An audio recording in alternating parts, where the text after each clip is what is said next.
quick recap. Last time we left off, the four of you, along with Svenkrid, ventured out into the ocean to meet up with the arriving Imperial fleet. Upon seeing the two dragons, one black, one red, flying out over the city of Drillheim, you pursued. The dragons flew out to meet the oncoming ships of the Imperial Navy. From your vantage point, it seemed scorching and dissolving on the first wave of ships in torrents of fire and acid. Durand, atop Gildy, made his way to confront one of the dragons, the wing-haver stopper, the banded metallic ball in hand. This is Gildy and Durand flying out to confront the dragons. See that? Before the red dragon could engulf one of the last remaining ship from your point of view, Durand, in flames and destroy it, you confronted him, bound him in the wing-haver stopper, and sent him plummeting into the ocean.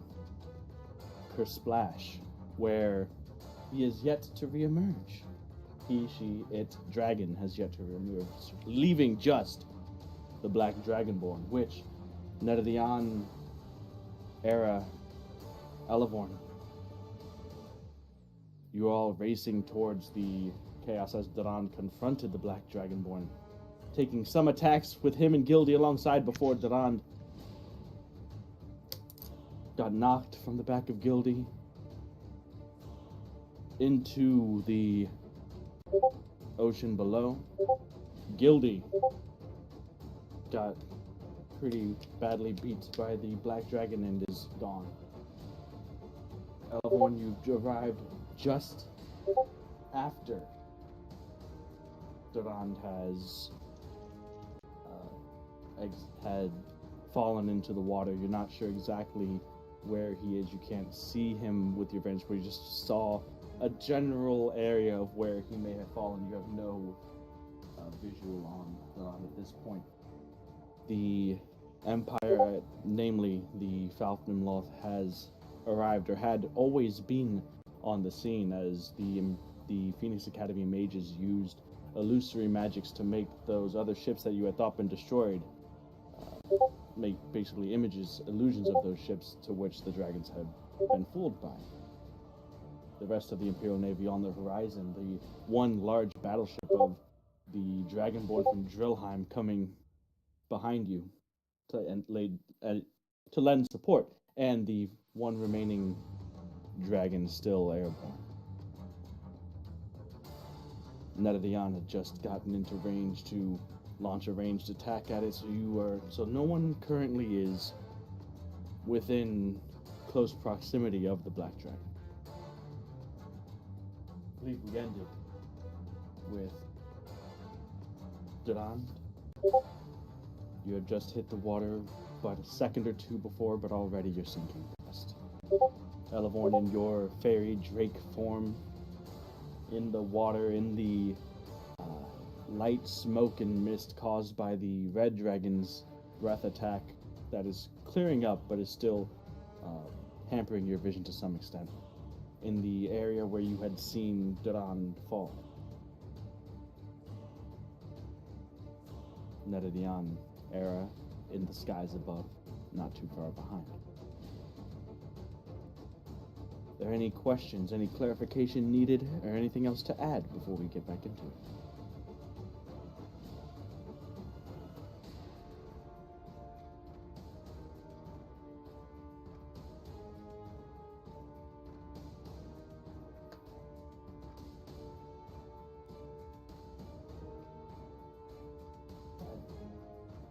There we go. I was going to use this. I was going to play with this too. Here's Elevorn and her fairy drake. Well, I'll take that as a no. And so, getting back into it, we'll say that I think that we left off... with, I think Elevorn was the last one to take a turn. So, jumping right back into it, we have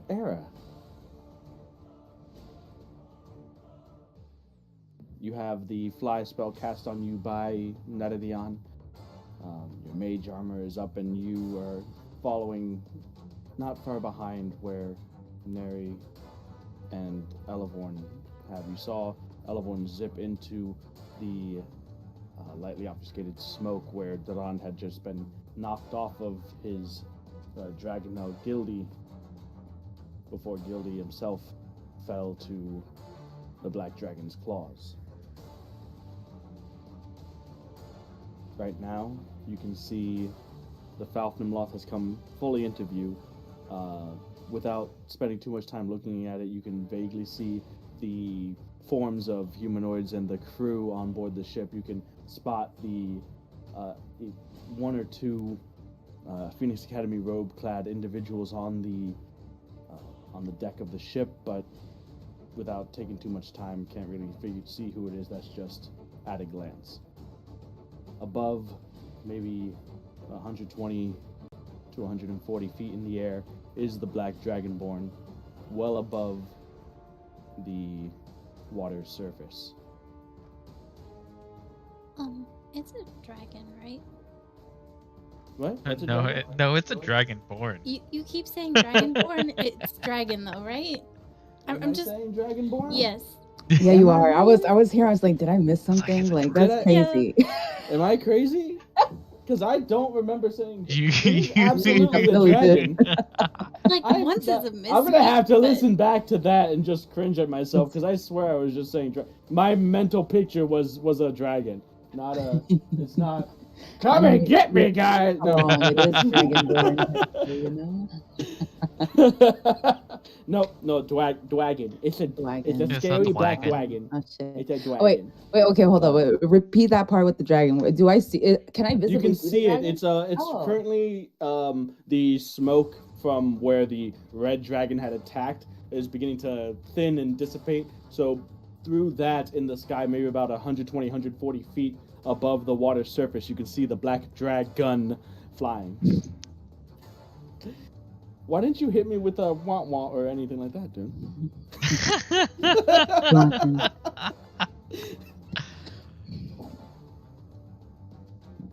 Okay. I believe I was also holding a firebolt. If it came within range of you from your, it hasn't gotten any closer to you though.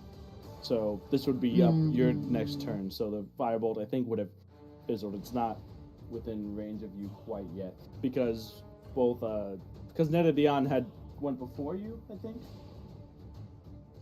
I'm not sure. I thought I was holding it until it was in view, or it would still. If it's out, that's fine. I'll do something else. I think it's too far. Yeah, I think it's too far. You wait, how far in is case it? For some reason it got. Let's see. If where you're flying, where you are, it's maybe about. I want to say 150 or so feet away from you right now because Netadion was just barely able to get in range and she has and since it's my turn again, I see. Okay, yes, fine. yes. Okay, well, I guess I'll let it fizzle and hold on.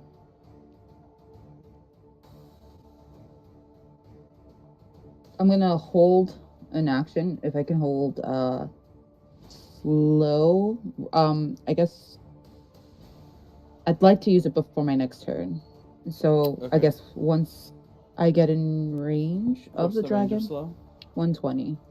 So I'd like to. So you would be able to get closer, and then if you wanted to hold it, you could, or you could just cast it.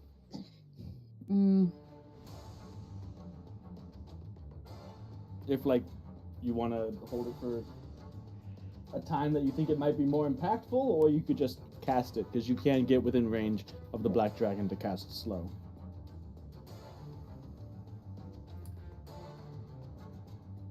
Okay, so a question: if I hold it, then I have to specify when I would use it, right?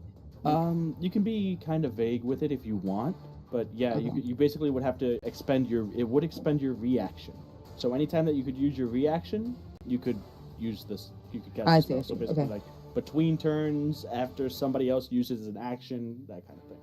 Okay, so then I would like to hold it. Hold the action for now for slow. Alright, got it. Era flies within range, safe distance away, but within the range of the slow spell, holding on, weaving the signs, and just holding the arcane energy in her hand, eyeing the dragon, waiting for it to make its next move. Is that your turn? Yeah, for now. Okay. Durand. It is your turn. Immediately, the shock and of impacting the water and sinking, the sudden shock of the surprisingly cold water overcomes your senses, and you are just trying to get a bearing on where you are. You know that you're underwater, your breath is held, and I would like you to make a wisdom check. This is Just basically fireball.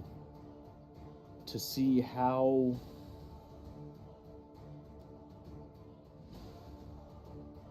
mentally strong you are to remain sort of calm in the situation that you found yourself in. To be able to discern your surroundings, what just happened, what's up, what's down, what's sideways, what's going on. That'll determine what information I give you about what's going on with Durand.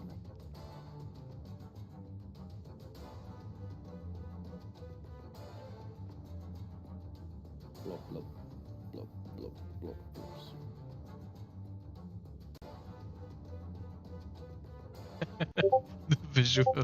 The visuals help me really grasp the severity of my That's what I'm here situation. for. That's what I'm here for. As the dungeon master, I'm here to help. I am nothing if not a storyteller. So what's that roll?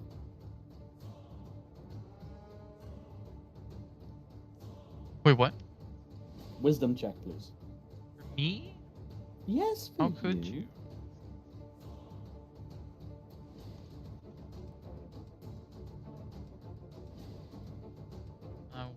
Wisdom. That's a 19. 19. Okay. So, in the second or so it took you to get knocked off of Gildy, fall, hit the water. 2.5 seconds, 2 seconds tops.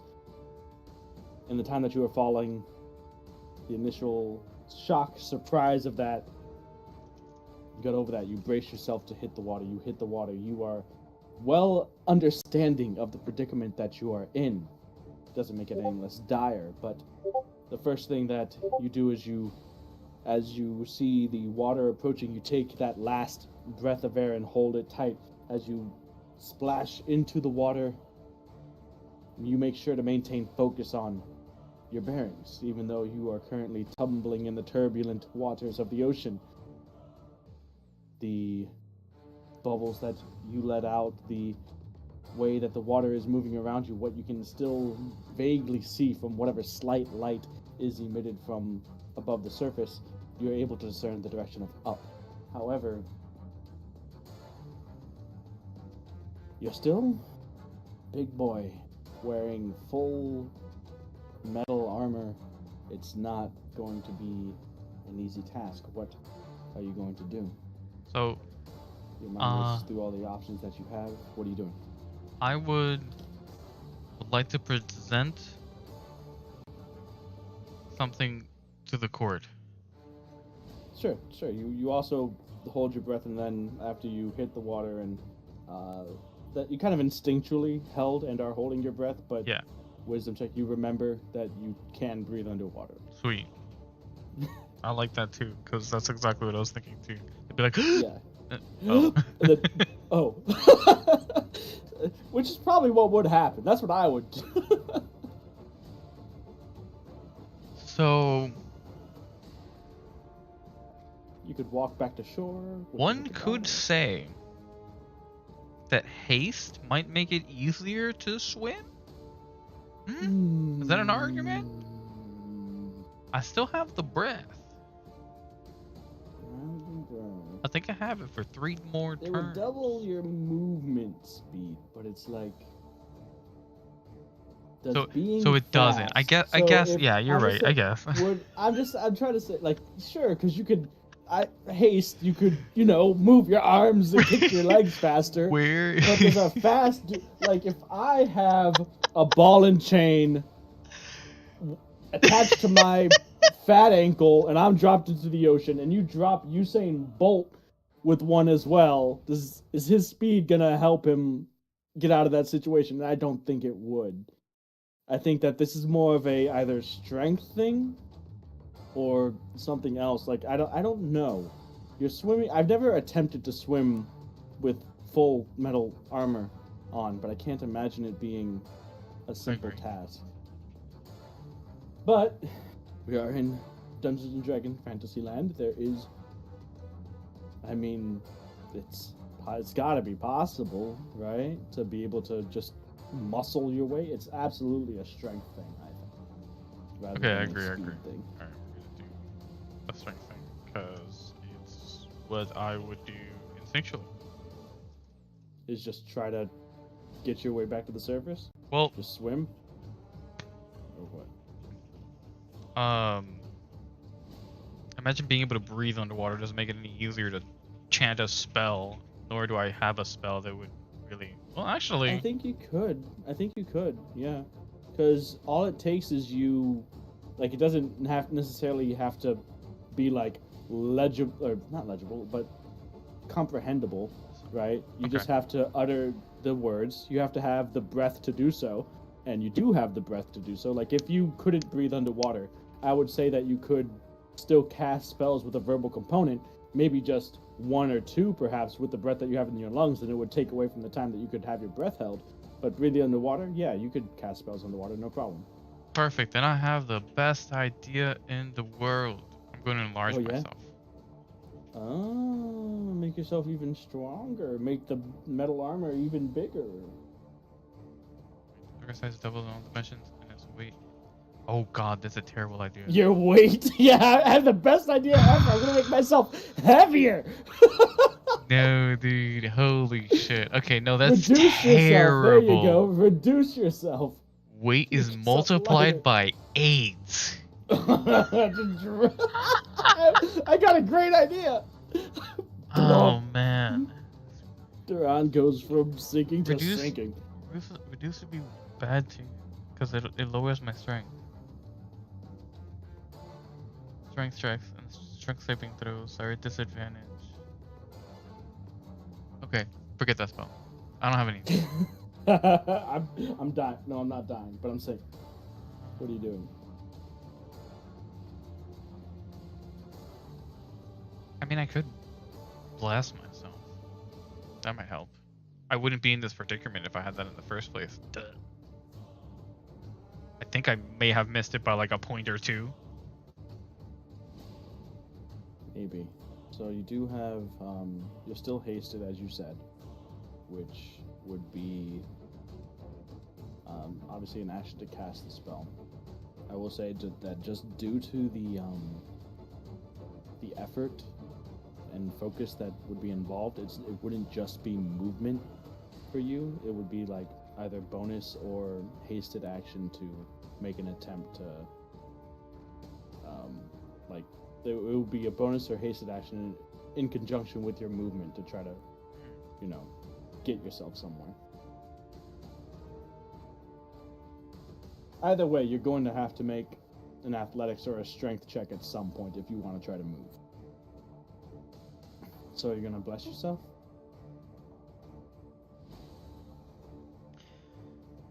No.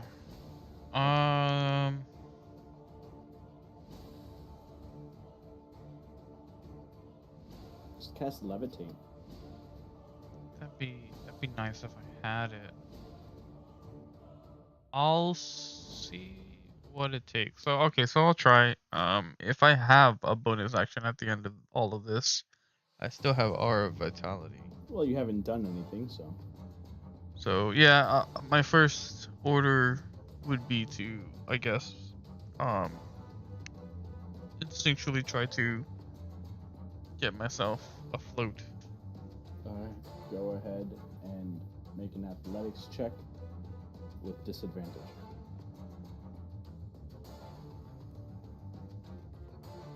Holy And I Shit. believe haste helps you with athletics or anything like that. I'm not sure if you have. Oh, well, advantage on within the that. context of I have plus 10, that's a terrible roll. But it's 17. 17. Okay. Should have really thought of what the difficulty of swimming with metal armor would be. I'll say that it's enough that as you begin to strain and muscle and claw and kick your way in the direction of the surface, you feel yourself slowing. Your descent into the water is slowing. You've angled yourself upward and you begin to kick, and you've slowed the rate at which you're sinking. But you are barely making any progress towards the surface. If anything, you are treading water in your space. Luckily, you can breathe, so but it is a very strenuous exercise that you are involved in right now. It would be a lot worse if you only had one lung full of air to work with. Mhm. But your conditioning, your training, this is the amount of time that you're doing it. 6 seconds of this, not a problem for you at the moment. Were you not able to breathe? Maybe, but since you can breathe and keep going, you have basically stopped your descent where you are. And that would be your movement for the turn.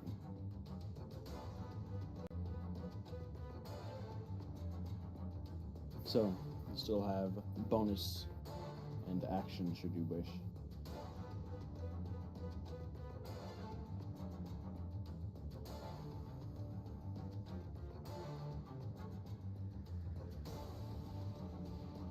Anything with your actions?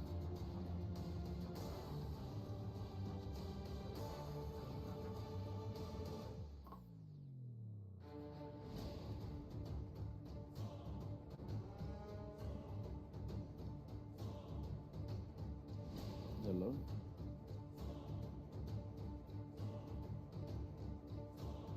I see Dune lit up, but I can't hear anything. Anybody hear me? Wait, I'm sorry, what? Was I not able to be heard for a while, or? I just personally did not. Oh, okay. So, I said that's your movement, basically, keeping it so that you're essentially treading water in your space, kind of, where you've Oh, I see. counteracted the force of you're, gravity. this is the point where you use up the rest of my resources to see if I go further All beyond. all of them, yeah. Please. Give me So, all of your resources. you have Give me your my actions. hasted action. Sure. What do you want to That'd do? for me. What's up? Are you wearing the armor that the blacksmith lady made you? Yes. What is that? She made it special for you. Yeah. Does that matter right now? I mean, I could take it off relatively quickly. Not that quickly, but relatively quickly. No, but then you can take it off as an action.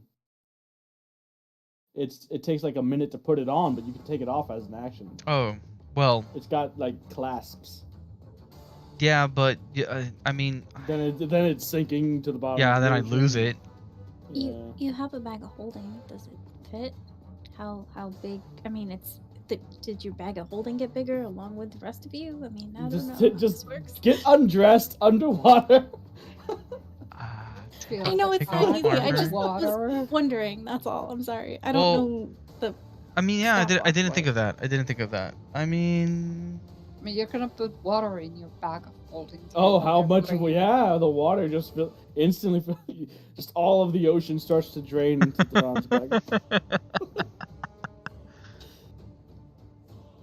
Is that how that works? I guess maybe that's why I didn't think of it. I think that is how it works. Your bag would just get filled with water. There's nothing that stops water from going into it, right? True. It's not like there's a barrier. Like, you have to think about the things that you're trying to get out, but there's no barrier to putting something in. But if you put the armor quick enough in it, then it won't take too much water. Maybe. Seems like Hopefully. it would be. Yeah. I will just try to knucklehead brute force this, as I was already thinking. But these ideas are good. I didn't think of them. You still have that's just your movement, though. I'll say that this check that we're making for you to try to swim is basically you have to it determines how your movement step is going to go, essentially. Alright, so what if I use my hasted action now to try harder? To try harder? Yeah, to try harder. Try harder. Dash in the water. The hasted dash action. The hasted dash.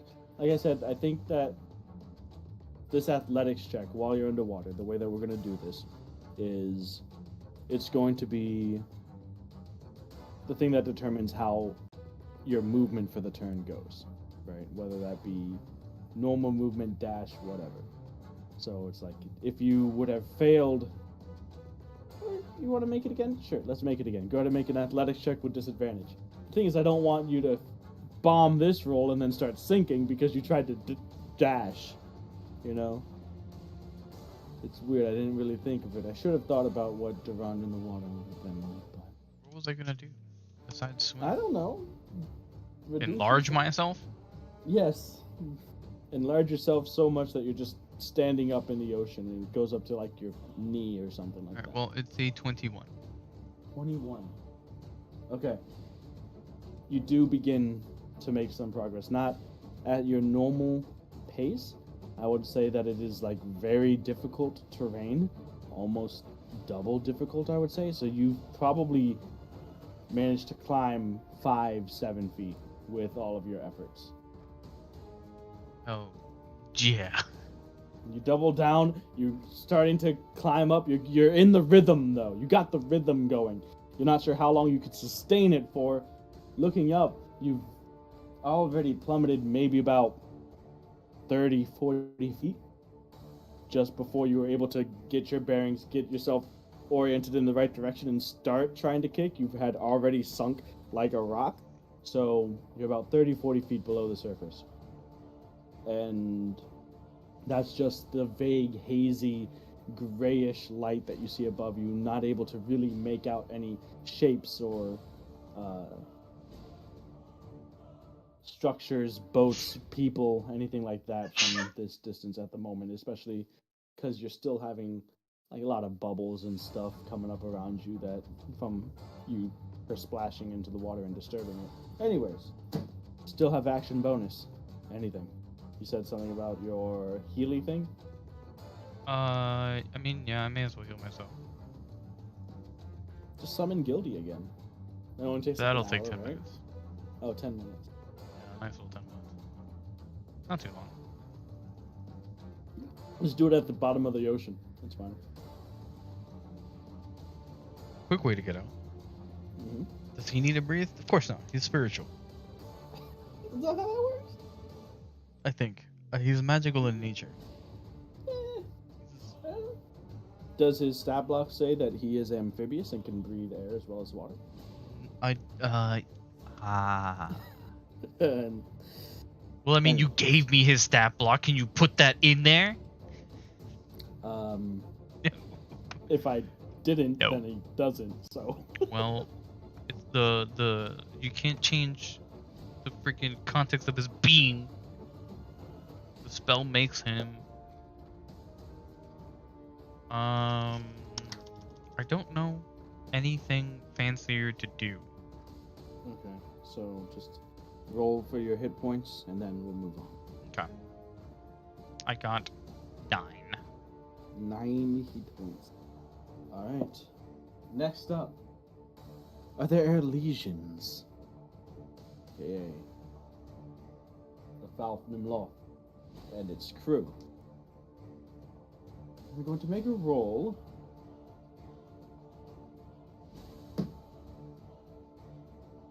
$17 plus things. I think that should be for a perception check for Nimue.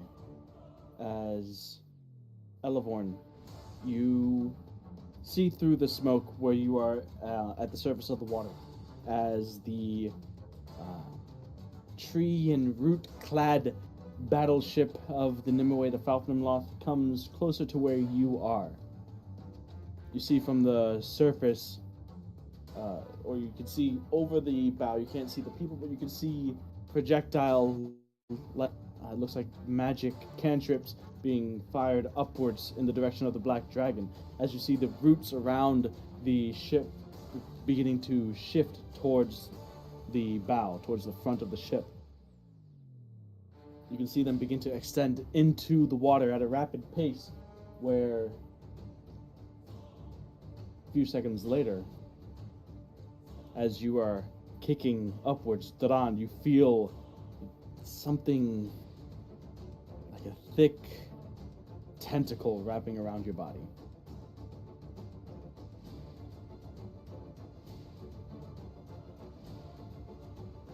Taking hold and gripping onto you.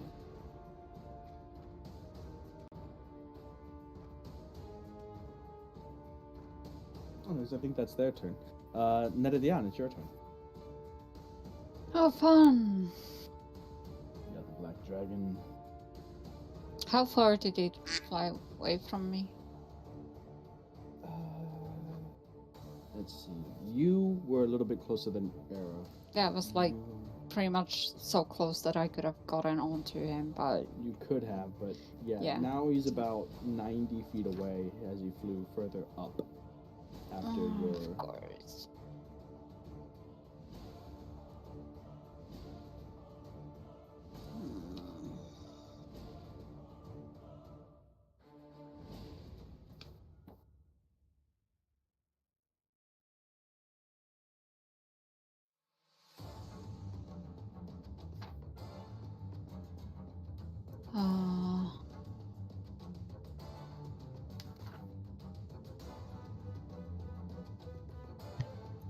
So what if I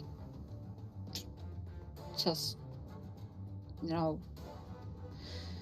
try to get up to it again with, dash and stuff? If you wanted to, you want to get like right up against it? Yeah.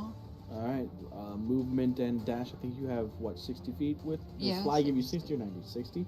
Then yeah, with movement and dash, and bonus action dash, you would be able to get right up to it. And remember, you, Era, and Elevon all have Bless from Svenkard.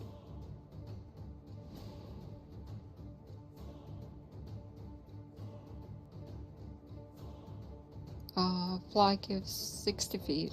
Yeah, so it would take speed, so. movement and dash to get up to it within melee. Yeah. So, the Black Dragon flying upward, and Meridian, you flying upward, dashing up to catch up to it. What are you doing? I want to get on it. Now I want to actually get on back? it. Yeah, Okay. because it's gonna otherwise fly away again, and I can't just keep chasing it or something. Well, how are you like gripping onto it? It's flying up. You just landing on it. Well, you can fly too. So you're on it. You get onto its back. It is aware of you. You're not like sneaking up on it. I know. So, I can't help it. You're doing these twisty maneuvers in the air as you're trying to get a hold of it. So, what are you doing? You have your action left. Hang on, which one was I gonna do?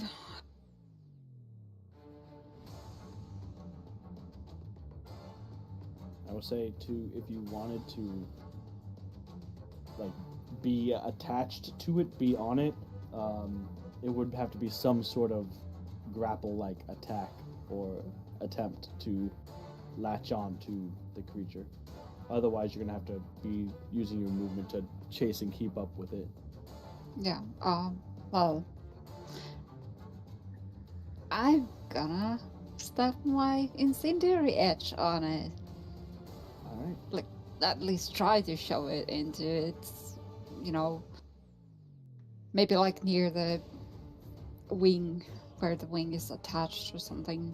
All right. Go ahead and make an attack roll, and we'll see how accurate and impactful your stab with the incendiary edges, whether it's enough to do damage, whether it's enough to actually get lodged into the dragon's, through the dragon scales, into its flesh, enough to give you a handhold onto the creature. Oh, I would like to, if I see Neri trying to catch up to the dragon, I would like to release slow as well. That is a good time to do it. What saving throw does the black dragon have to make? I believe it's 19. 19 what? Dexterity? Wisdom? Wisdom, okay. How wise is the dragon? A natural 1. Not that Can be wise. kind of wise. Not in this context. He don't- Distracted by this annoying gnat of a rogue that is trying to get onto its back, it is not at all focused on the spellcaster about 100 feet below. As you see the dragon and Netadion climbing further higher into the air, they're about to get out of the range of your spell. You focus, loose the slow, and it strikes true. You can see the dragon's movements begin to slow. The wings beat slower. The climb, its ascent, slows as Netadion is able to then nimbly get herself into position. Slow, I believe, also reduces its armor class and gives it disadvantage on dexterity saving throws, along with some other things. However, Netadion, your attack roll, please. 25. 25 absolutely hits, especially with the -2 penalty to its armor class. It cannot use reactions on its turn. It can either use an action or a bonus action, but not both. Okay. Ha.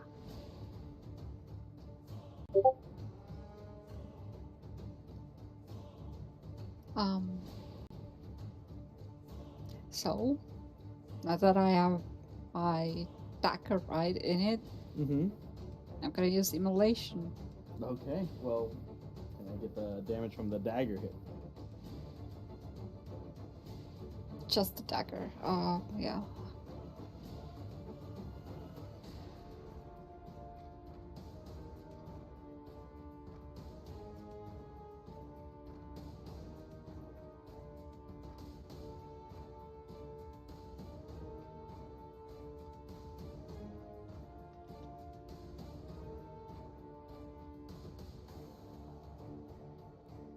That's 7 just from the dagger itself. Okay. And the immolation, it actually needs to make a dexterity saving throw, DC 14 dex save. DC 14 dex save, however, Yeah. it will have -2 because of slow. That's a 4 on the d20, so I do not believe it saves. Okay, that so is a I need to fail.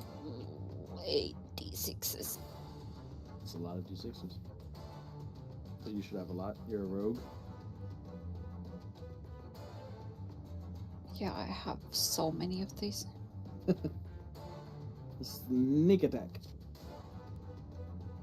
Yeah, unfortunately, not this time though. Not this time. True.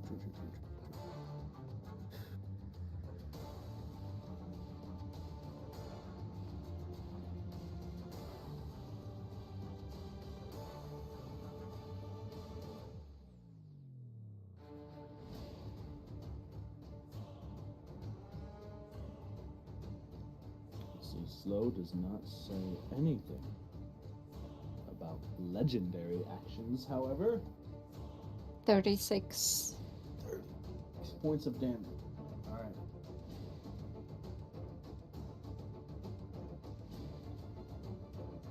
Netadion, you're right on the back of the dragon era. You see Netadion get into position, take the dagger, plunge it into the spot where the wing connects to the torso of the dragon, and a moment later you see a flash of orange-red light, a dull explosion, and then a showering of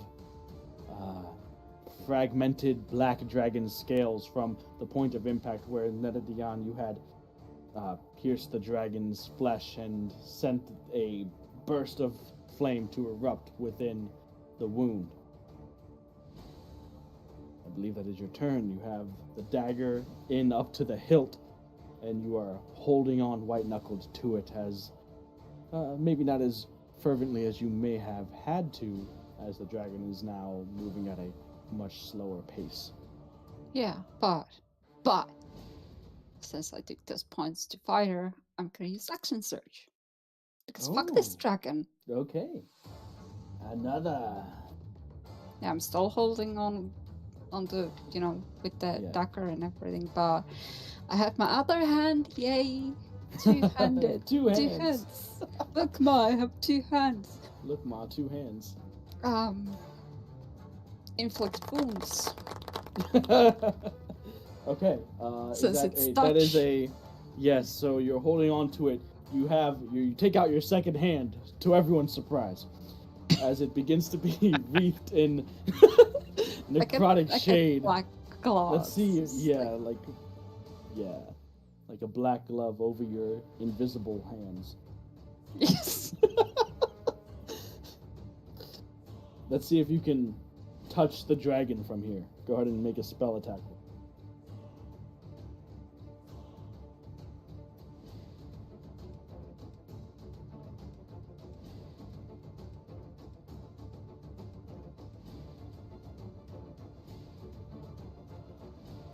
Spell attack, so it'll be d20 plus your intelligence plus proficiency.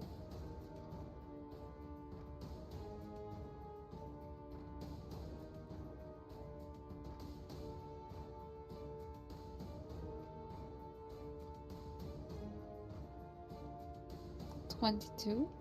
That does hit, yes. So it takes 3d10s of damage.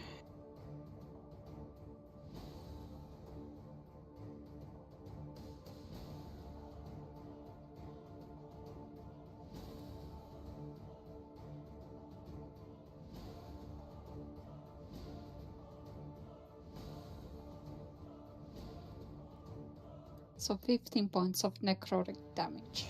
15 points. As you slam your hand down onto the back of the dragon, in a flash, the parts between the scales where they overlap are outlined in this light gray necrotic energy before a light burst of energy as the inflict wounds takes its course. The dragon roars out in a mixture of pain from both that as well as the heavy fire damage that it had taken from the incendiary edge. And yeah, thanks to the immolation, it gives shedding bright light in a 30-foot radius and dim light an additional 30 feet. And then it needs to do the saving throws at the end of each of its turns. Okay. Or take more damage. Saving throw to put him out, or is it not an action, or is it a saving? At the end of each of its turns, the target repeats the saving throw. Okay. And it takes 4d6 fire damage on a failed save. If it succeeds, then it just ends. Okay. So, flavor-wise, the whole dragon isn't glowing with brighter dim light. It's like the area around it. It's a good solid chunk of its area up the torso and the wing but that's just for just painting the picture flavor-wise.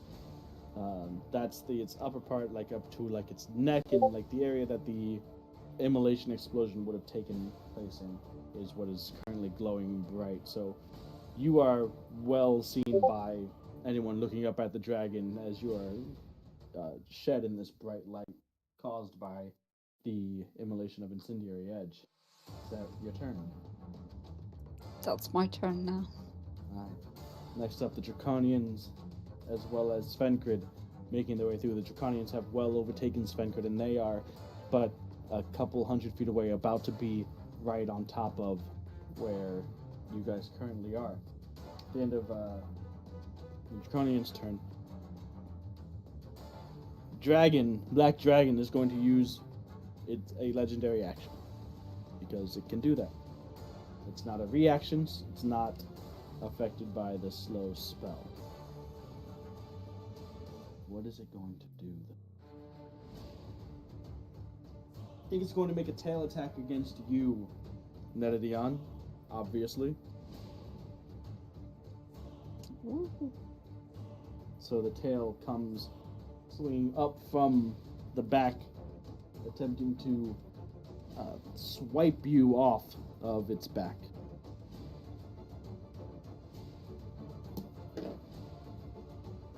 That is a 17 to hit. Yeah, it would, but oh, I have all these fancy things. So many reactions. So I'm gonna use well, if lucky against it. Lucky. So you're gonna make him re-roll that attack roll. Yeah. Alright, so that one was a 17. This one's a 26. Ah, well, it doesn't matter. Yeah. It's gonna hit. Alright. Yeah. So I need you to make just a strength saving throw to see if you can hang on.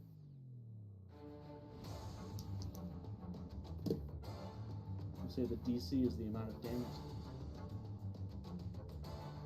You can do less. You are blessed. Probably not the amount of damage that Goats. you take this. What's that? Blessed by the gods. Yeah, I do have the bless. You do have bless.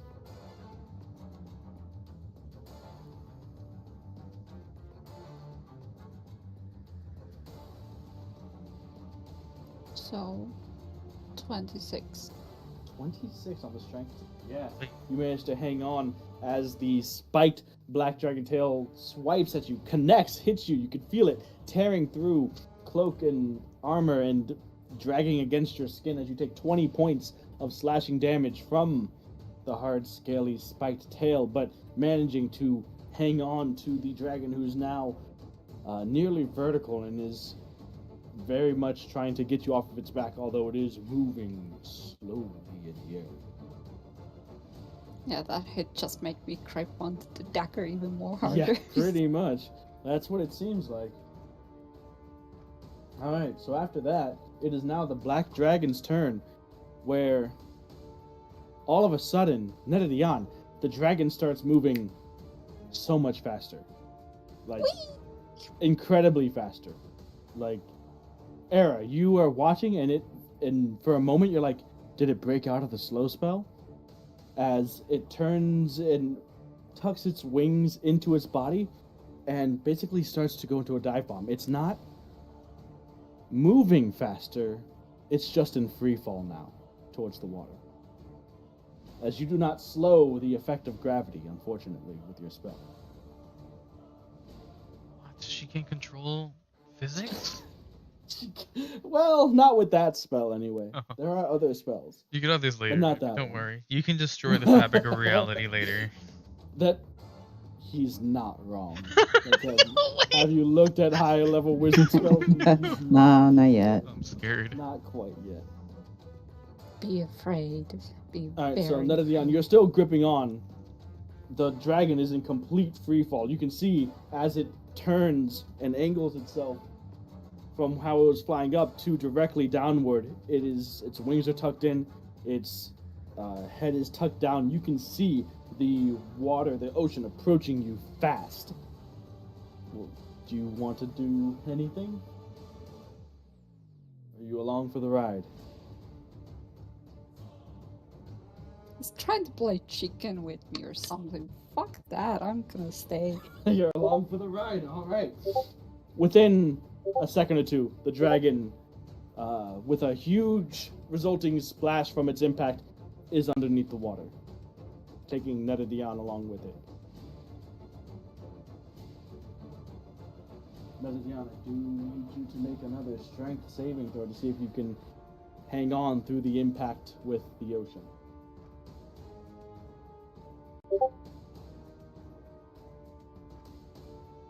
Just making sure that if I remember right, place is just one use only, or was it? Can you use? No, it's more? every time. Every time. Every time. Okay. Mhm. Just, I don't even think it's once per turn. I think it's literally like every time. I don't have it up on myself, so it's like. Durand would know. Dune would know. He's an expert at these things. What am I an expert? Yes, Everything. absolutely. Yep.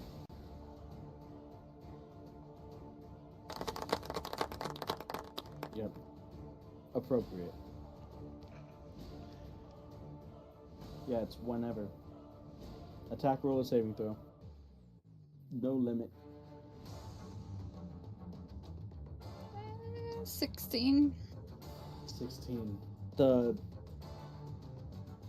force and the rate at which it hit the water, you are not able to... Well, you were able to maintain a hold on the dagger. It's just that the force that the dragon hit the water, the dagger became dislodged, and you do like a backwards somersault under the water as you can see the tail of the dragon and the body of the dragon disappearing further and further beneath the ocean. You are kind of treading water maybe about 10, 15 feet below the waves as you are floating there, and the dragon is disappearing into the depths of the ocean. And I don't care if it sees it or not, I'm just gonna flip it off. Alright. That's the black dragon's turn.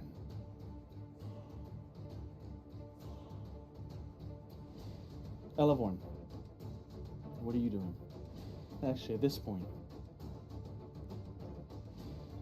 what are you all doing? As currently there are no enemies in sight, so we don't necessarily have to follow initiative order just for the flow of things. So, Elevorn, Era, Nedadian, Duran, what are you guys doing? Duran, you're currently being gripped by this massive, thick, tentacle-like thing. Elevorn, you had just landed and are where you saw Duran hit the water. You have no sight of him. You are in your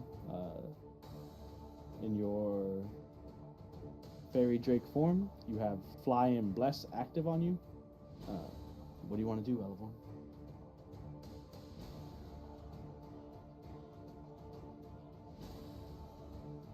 You just heard the sound of a massive splash from, didn't sound like it was too far away. Not sure what could have caused that. Well, I'm looking for something in the water, so I'm going to go towards the loud noise that just happened. Okay, so you're going towards the loud noise that just happened? Well, because I don't see Durand anywhere, and I can't find him, and it's really important that I find them, because, he can breathe underwater, but, I don't know if he's okay or not, and... Alright, so, fairy drake Elevorn begins to swim, and as you swim towards the water, the waves are kind of turbulent and rough as the impact of a large dragon into the water makes some pretty high waves. So you are drake paddling against them and making your way towards that area where you could see where the water had been disturbed. It's in the direction of where the fleet is coming from, but they're still very distant on their very out in the distance, not very close. You get to the point where it seems like something had recently just splashed into the water.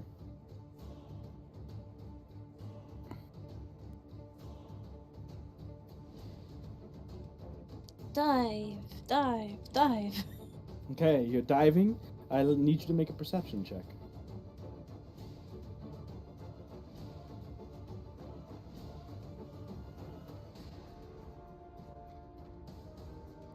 It's a 24 total. 24.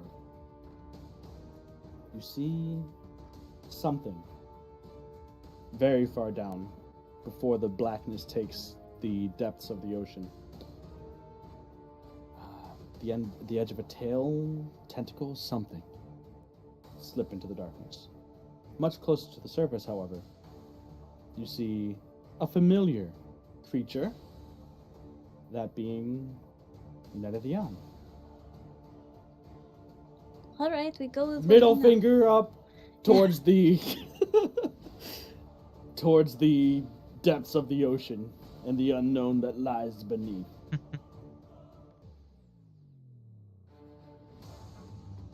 Well, she seems fine, all things considered. Maybe a little upset. Okay, good. That's good.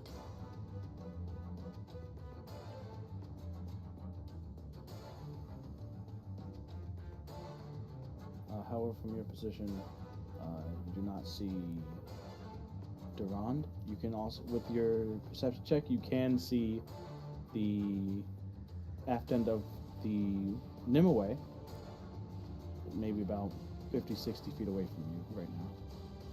You can see the hull of the ship beneath the waves.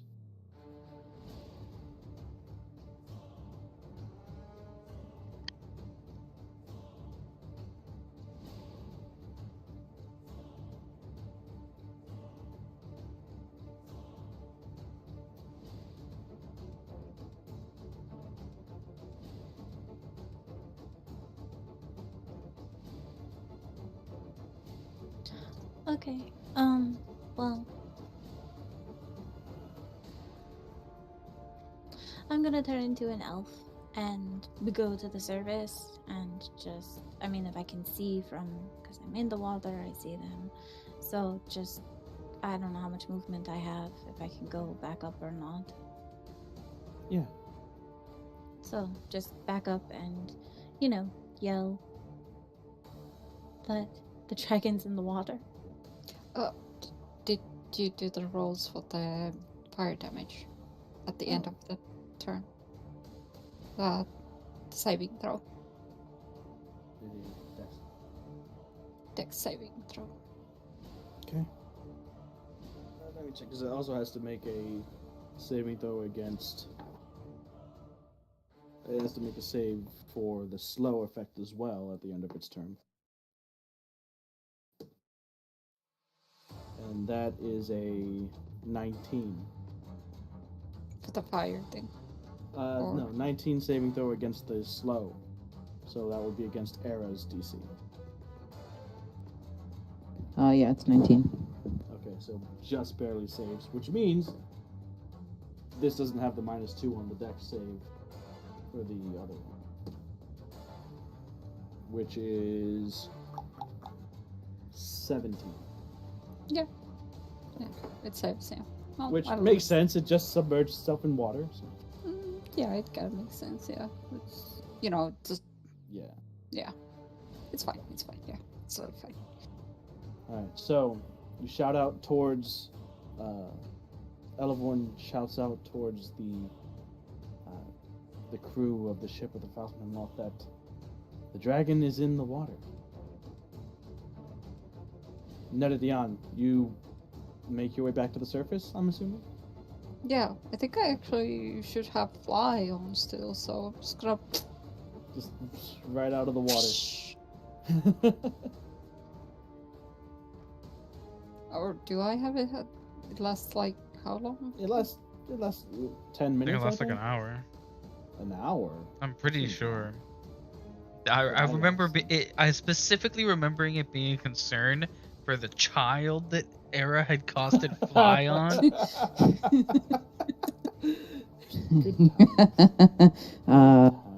But yeah, I mean, 10 minutes. Oh, it's 10 minutes is enough time to do some damage, though, so it is still a concern. But if I still have it on and stuff like that, then I'm gonna fly back to the boat where we were on. The one with Sven? The folding boat. Okay. Yeah, so where Sven is, or was. I don't know where he is at the moment, but... Okay, so as you break through the water, as you come through the water, if you want, go ahead and make a perception check. Get your bearings. Yeah, as if I Let's see anything. Let's see if Neridion sees anything ever. I don't think so. 8. 8? 8. No. You can only really see the things in your immediate surrounding, which is you don't immediately see the folding boat. It's kind of small against the entirety of the ocean around you. At a quick glance, the things that stand out to you would be Elevorn shouting in the water below as she's treading water, shouting towards the Nimue and the Nimue itself. Those are the two things that you see at first glance. Coming out, bursting out the water, flying like some sort of, I don't know, insert whatever. Okay, then I'm, for now, gonna stay afloat, not too far away from the surface of the water, because if it happens to end at some point before I get on a boat or something, then I don't want to, crash into the water. Gotcha. Yeah. Okay, so flying kind of just above the water surface, Elevorn in the water below you. Got it. Durand. Durand would like to stop being dumb. So again, you are currently, something is wrapping around your body. Something that feels like almost, you just feel something gripping around your torso and then down towards your legs. I don't like that. And I have a solution. I would like to use my oath spell, Freedom of Movement. Okay. Which right here in the tiny little fine print down here says, finally, being underwater imposes no penalties on the target's movement or attacks. Damn, I wish I would have read this fucking forever ago. 25 feet of movement escape from non-magical restraints. Okay. Finally, being underwater imposes no penalty on the target's movement or attacks. Okay, sure. You just move freely. Nothing yeah. That's what it's supposed to do, I guess. Also, so I'd say if this it thing is kind of trying like, to hold on to me, I can use... Oh, it absolutely is trying to hold on to you. Whatever it use, is, it is fervently trying to grab you. I can use 5 feet of movement to make it not. Is that what you want to do? Yes. Okay. So you are using 5 feet of movement to automatically escape from non-magical restraints, such as manacles or a creature that has it grappled, which is exactly this. I have a quick question. Doesn't Yes. Neri need to hold concentration for fly? She does. So that means that she need. Go ahead and retroactively make a concentration check for me, Netadion. Yeah, cool. I almost forgot that too, but yeah. So this would have been while after you had gotten hit with a tail attack, but thankfully it wouldn't have changed much if it were to be lost now, because Era hasn't gone again anyway. So that's a Constitution saving throw.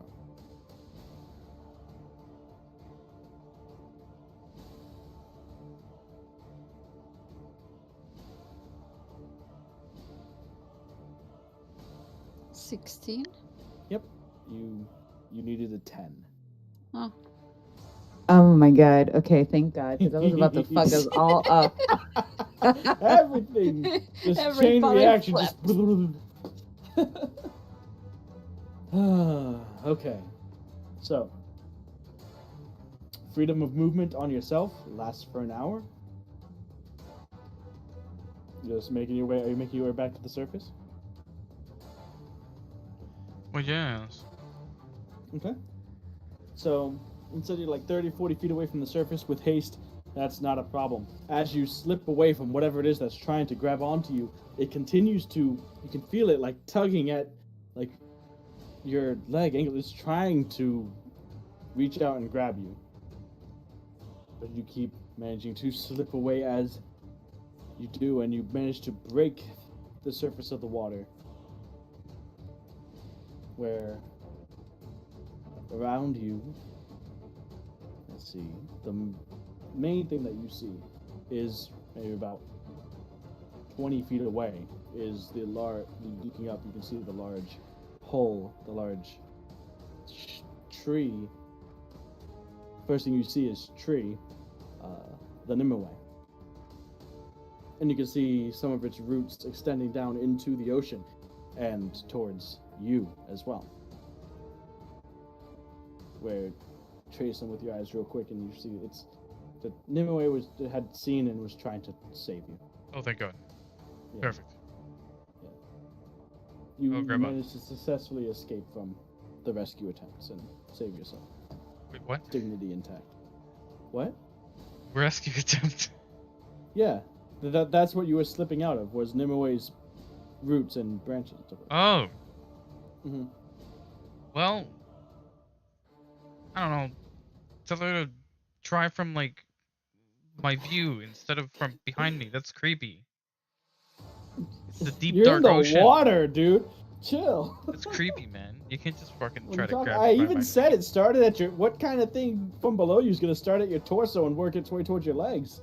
Obviously, it was coming from the surface. Oh, no. No. I don't fuck with dark water, bro. I don't fuck with dark water. Get me out of here. Get me out. All right. Well, the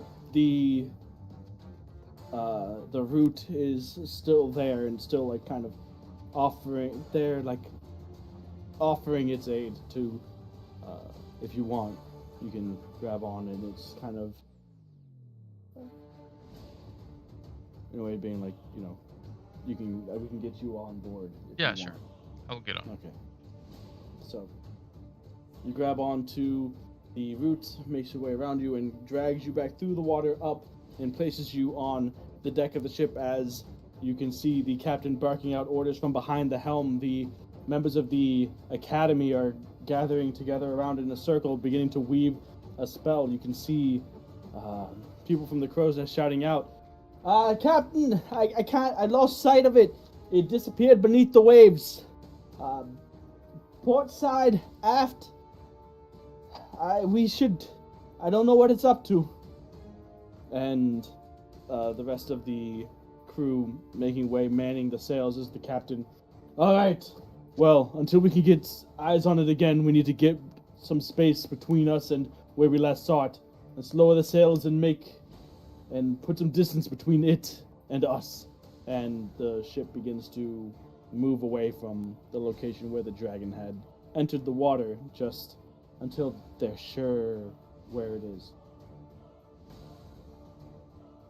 Era, Elephorn, everybody, anyone, we're out of initiative at this point in time.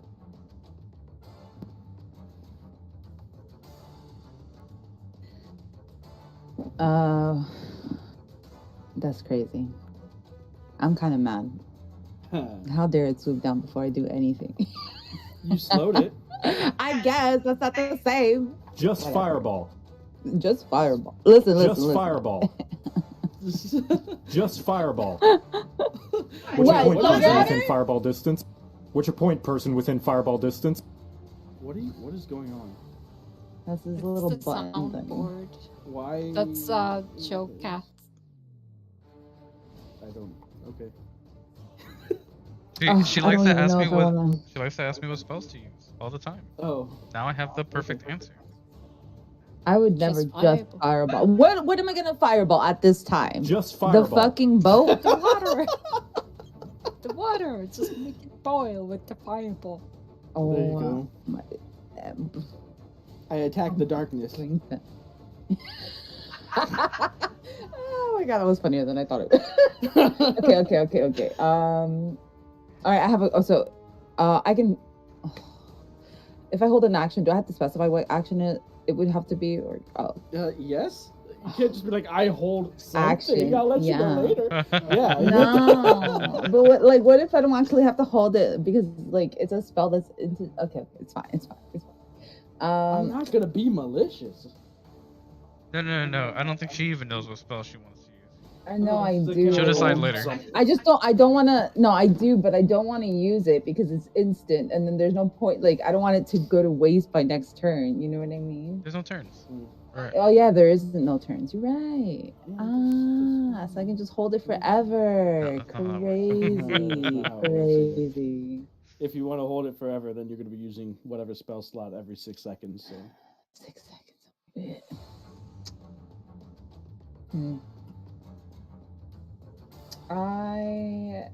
Wait, Duran's not dying. It's fine. No, I'm perfectly fine. Whatever. I wasted a perfectly good spell slot when I was just gonna get rescued. Good. Anyways, and then the dragon is dipping its toes in water, and Neri is still on said dragon. No. Well, from your point of where you are right now, you've got the best view in the house, basically.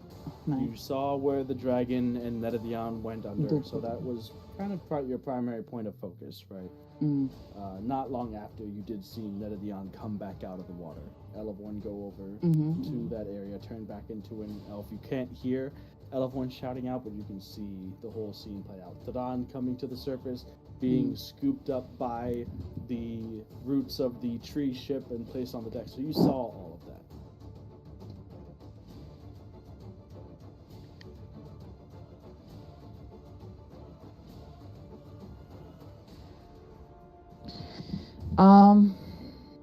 I guess I'm just going to move closer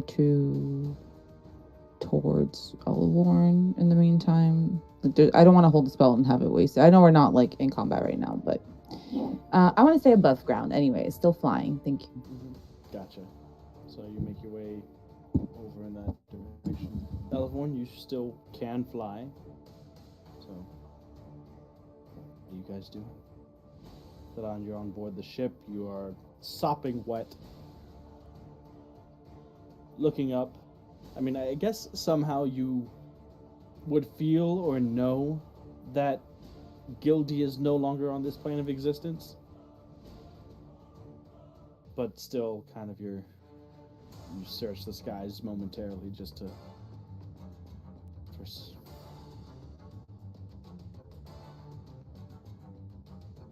I would think you would know. Would you know? Yeah.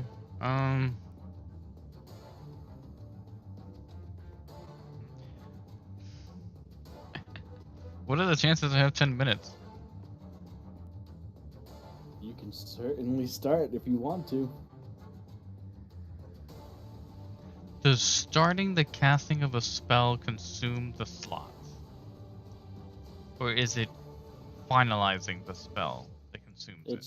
It's starting. I would say it's starting because, like, if you're like, it's like holding a spell, right? What I'm basing this off of is if you hold a spell and you don't use it and the spell fizzles, you still lose the slot. So that says that the forming and the starting of the spell is when the spell slot is consumed. That, and it would be like counter spell, right? Counter spell counters a spell. The spell doesn't resolve, but the slot's still used, right? It's not like I counter spell you, but you get to keep your spell slot. Don't worry. Right, so I think that it would be the beginning of the spell. So wait, so I'm sorry if I could add one additional thing. I guess if I'm still like heading in the general direction to kind of reunite with them, but I'd still like to try to fixate my focus on the water to see if like I don't know, just trying to see if you can see the like dragon. alert, just stay alert. Yeah. Okay. So yeah, go to make a perception check.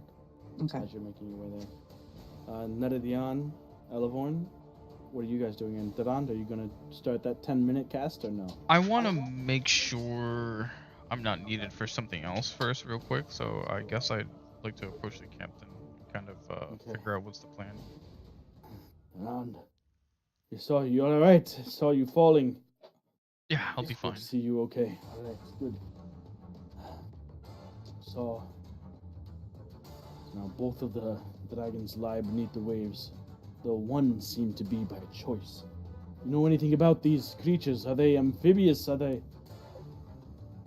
No, they definitely have to come up for air at some point, so we will see them again. I might be a bit concerned that whatever I use to trap the first one might not hold if the other one comes to go help it. We might have two dragons on our hands again. Lanissa, you and the rest of the academy make preparations to get this out of reach. In the meantime, everyone else do what we can. Anyone who is not necessary up top, get below, grab an oar, and get us as far away from here as possible. We need to keep speed up until we can get eyes on the enemy. And the focus goes back to you, Duen. If I want to get back to being airborne when they come back, I'll need 10 minutes. So, if I can help you, I'd rather, but if you don't need me right now, gotta keep busy for 10 minutes? We will do our best to get you that time. You go ahead, go. We can handle this. Alright, I'll do that then. So, you go where? Just still on the deck? On the deck would make the most sense in my head if you were to go anywhere else. So somewhere, like just a little out of the way of the people that are scurrying about, but you sit down, you focus on the pendant, on Bahamut, on Gildy, and you begin to cast the spell to summon back your dragon now. Elevorn, Meridian, anybody else? What are you guys doing? Again, no turns, just 20 on perception, by the way. 20. 20. Alright.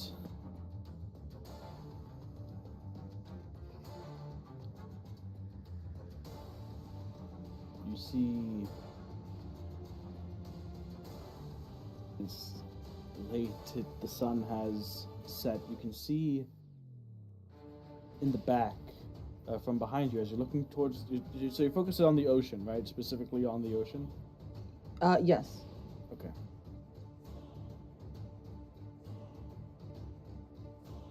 You saw where the dragon splashed into the water.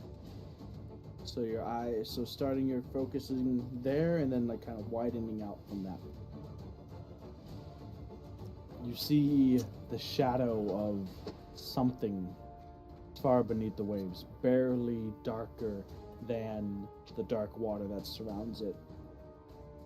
It seems to be moving away from the ship, away from Neredion and Elevorn, in the direction of the shore. I'm going to chase after it. Oh, okay. You see that, but it's fades into the darkness of the water, as if it's moving, and it's going deeper as well. So you saw that, but you no longer have a visual on whatever it was. Okay, but I saw the movement direction. Yeah. Yes. Okay, so I'd send a message immediately to Linissa to, I guess, inform everyone else that I saw the general direction that it was going in, but I would lose it because it was going under. I'd like to still, maybe, if I can, tailor it from a distance, as I still have fly, I think. Okay. So you're in the direction that you saw, you're just following, just imagining that it continues in a straight line and you're going that way. Yes. And yeah, that should be fine. Okay. So you turn on your heels midair and take off back towards the shore, towards the Draconians that are making their way towards you in the battleship ever closer, as well as your foldable boat with Svenkrid sailing in it a few hundred feet behind that. Elevorn, Neredion? I just want to get on a boat or some solid ground, kind of. Okay. How do I feel about the fly? How long do I feel like I have a boat? Being the one that cast it, generally speaking, you have about 9 minutes left. Yeah, so far. Okay, well, I'm just gonna still let everybody know that it's a lot going to still, but it's also not that lot. 9 minutes about left on the fly spell with the bracelet, and I know Sven doesn't have it, but Alright, so the Falchnimloth is not far away. If you want to get to that, you can fly over, land on the deck of the ship, as it's a bit further away than it was before, as it's like full speed ahead away from where the dragon had landed into the water. yeah, I'll get onto it. I'll get on that, but I just want to get onto solid ground still. Kinda solid. Elevorn?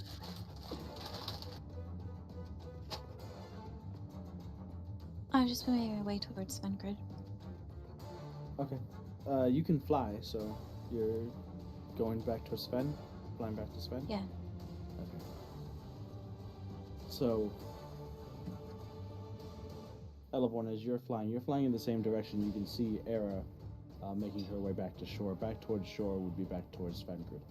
And so you're tailing them. And as you go off towards where Svenkrid is and start to lower, you see that Era is still making her way towards the shore.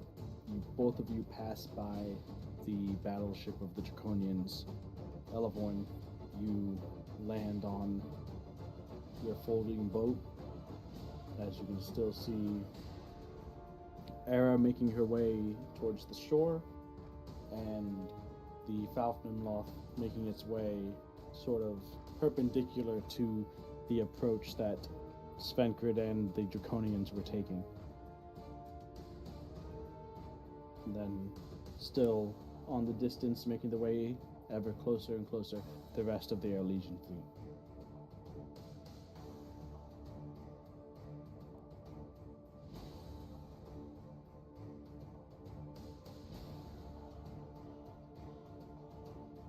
I suppose I would set about catching Svenkrid up to speed because he probably saw some stuff, but, whatever. And then, probably folding up the boat and either conjuring stuff to fly on or, I don't know, something. Yeah. So everyone is okay then?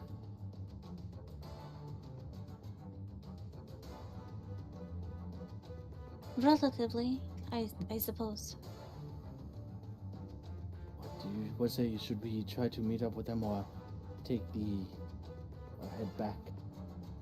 This boat is too slow. You'll be out here alone on it, so I was going to conjure some giant eagles to fly on, or something to get us. We're just leaving the ship here then? No, we're going to fold it up and bring it with us. All right. That sounds good, as it seems like the fleet, at least our ship, has made its way here. That would be a better place to be able to convene. Then I should like to make my way there. That sounds good. So, Elevorn, you conjure giant owls, eagles, what? You have multiple things. You could split them up. There are multiple CRs that you could go, so you could even make some aquatic friends in the midst if you wanted to.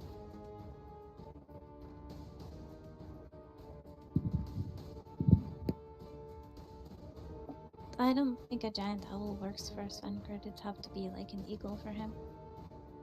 Okay. Yeah, because it has to generally be like an eagle or a couple owls. Like same kind of rule for Durand as but I don't want them carrying him like by his arms or something. That's just ridiculous. Let's just go 2 giant eagles and make it simple and not complicated. Alright, so you and Sven each on a giant eagle. Not sure if you had anything that you were concentrating on. I don't think so, because you had already dropped your investiture. The giant eagles conjured. You guys turn into. You guys climb aboard one apiece. Say the command word for the foldable boat. Snatch it out of the water and make your way towards the Falcon Lock. Within a couple minutes, maybe a bit less.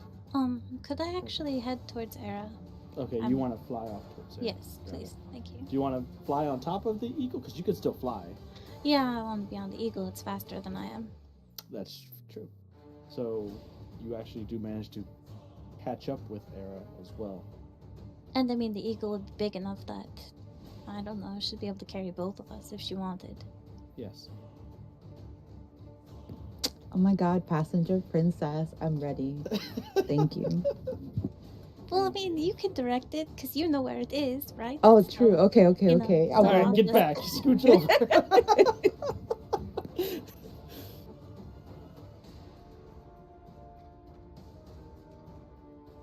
Alright, so as you're heading towards the shore, you notice that above the cave on that hilltop, the large torch-like sort of lighthouse adjacent flame has been lit, essentially giving a point of reference and a marker for you, the rest of the fleet, the Draconians, as the sun has well and completely set at this point.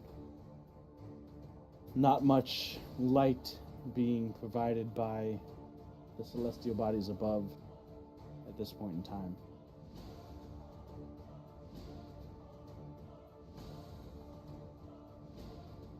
Elevon, as you are now riding sort of passenger, Era, you are directing the eagle as best you can back towards the shore. Again, at this point, it's been well over half of a minute, maybe closing in on a minute, since you had even seen that glimpse of a passing shadow.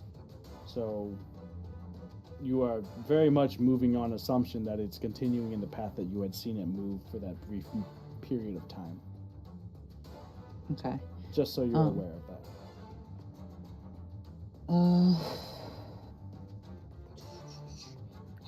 Are we close at all to the light, to the beacon? To the light, you guys are maybe at your current rate of speed. You guys are pretty far out, as it did take you a while just of sailing to get to the point where you started flying, and then I would say that at this point you may be somewhere between 3 and 5 minutes away from the shore, which would be, where the cave and where the hilltop, where that light is. Okay.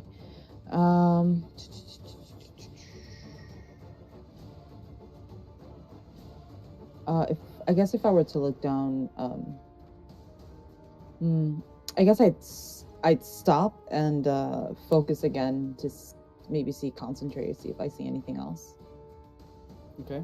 Elevon, do you want to as well? Or do you want to help? So I would say... Guidance. Guidance.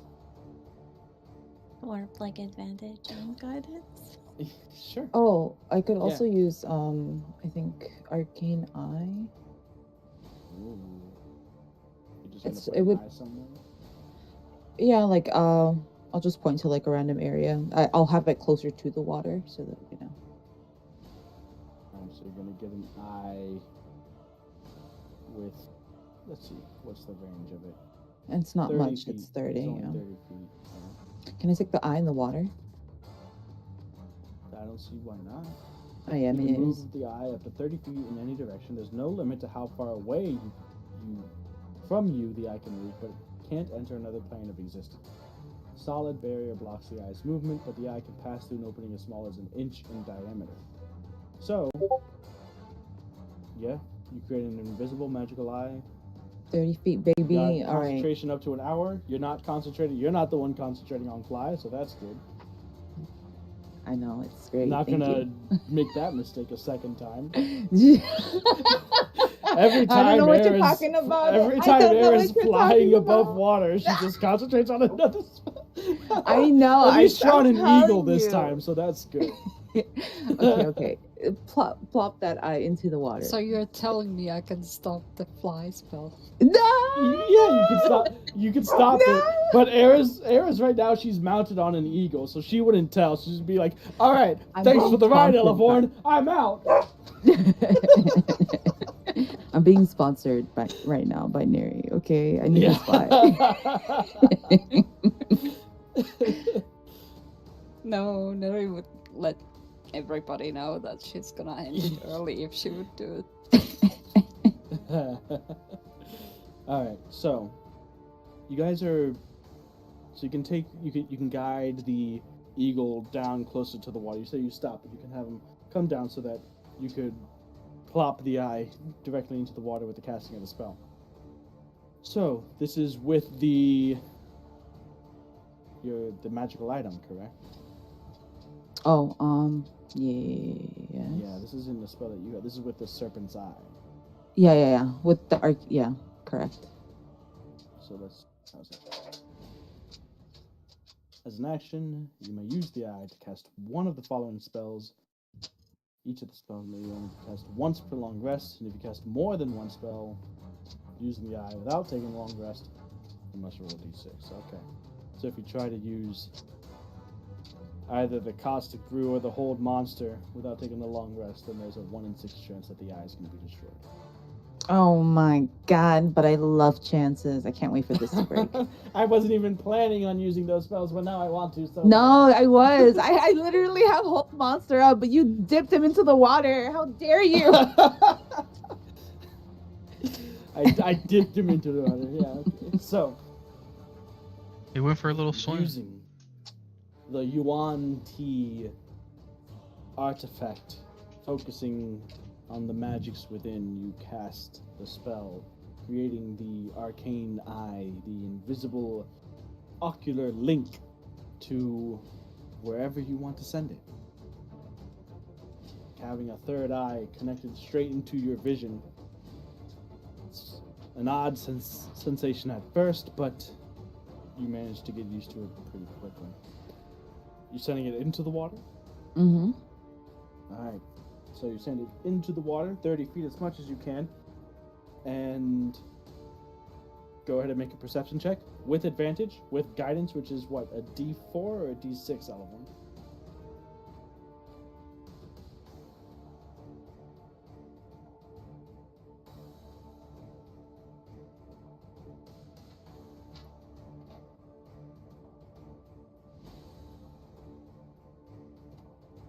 What am I rolling for? I forgot. It would be perception. You made an Okay, eyeball okay. to see, I think.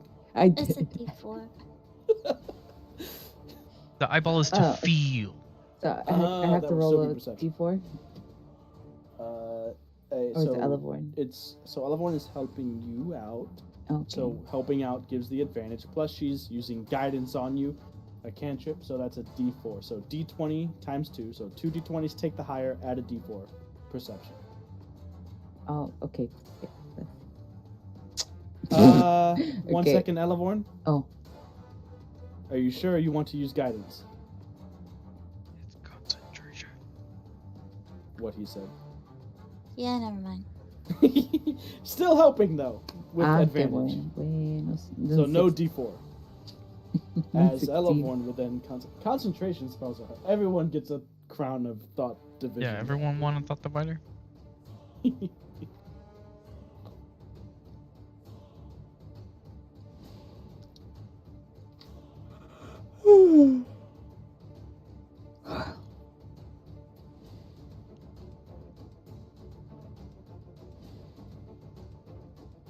You're doing great, baby. What do you mean? Are we still waiting? Oh, my bad. On your roll. Oh, I said 16. Just 16. Fireball. No, Shut no. up. Stop it. What am I? I'm gonna fireball you. Fireball Durand. Yeah, I'm okay with that. Good luck He's hitting used him it, though. uh, I haven't. I've tried. Trust me. I have No, other it's ones in okay. there. They're just not relevant. Wait till I use them. Wait till I. Okay. This is So- gonna. There's one that's gonna be my favorite. It's gonna be a Nary. You look at it. Look at the list and tell me which one it is. The arcane eye. It's that one.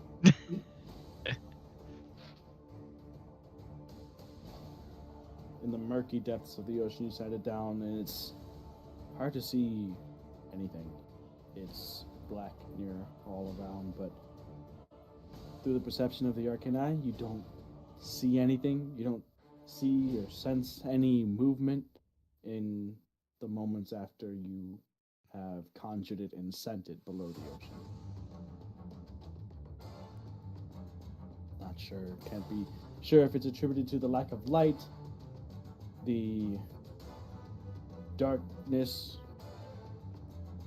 maybe just not perceptive enough, or if there's actually nothing around. What about my eyes?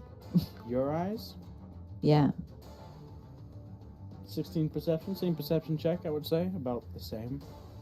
At this point, scanning the surface of the water, you had seen before when you saw the movement of the shadow. It had disappeared as if it was going deeper. So you're not able to see any What if, sort of movement on the sort of rolling waves, beneath the rolling waves of the ocean here. I can't even imagine like shooting a firebolt with like break through the fucking darkness that is the fucking ocean at night. There's only one way to find out. Just Certainly Fireball. try. I'm not fireball. I swear to God. Okay, I might firebolt. Ah! Sorry. I need to mute myself again. Okay.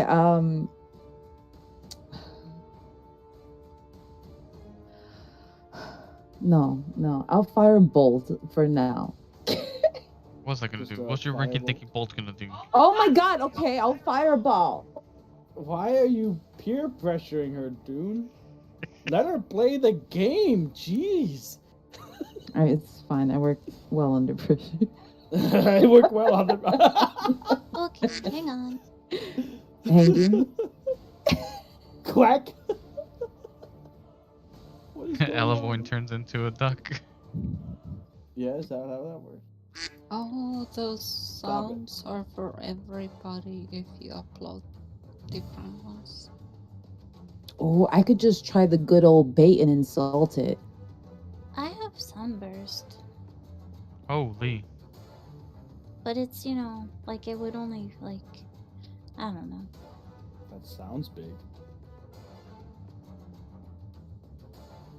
The dragons come out, it looks like daytime. What How happened? long were we down Oh, there? jeez, that's an 8th level spell. What are you talking about? Yeah, Artificial sun. 60-foot radius centered on the point you choose. Each creature in that light must make a Constitution saving throw. You could use an 8th level spell to just maybe see something. True. Wouldn't it light up Oh, everything? gosh. It's a 60-foot radius. That's My poor 120 foot sphere. Right. Which isn't small by any means, but compared to the ocean.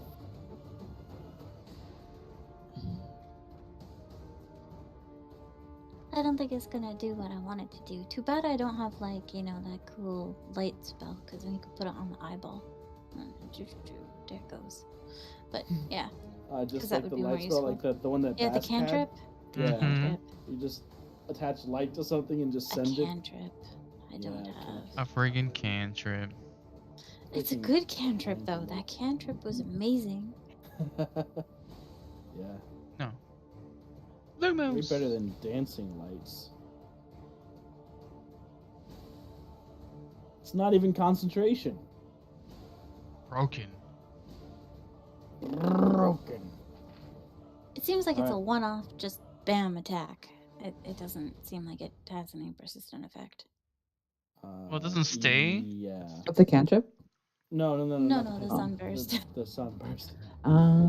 It's the one shot undead. It's a burst, right? Yeah, It's yeah. the sunburst. It's just one shot undead. Which is cool. Or vampires. Ooh, we'll need that later. Yeah, we'll do that later. When we meet up with Alexander again.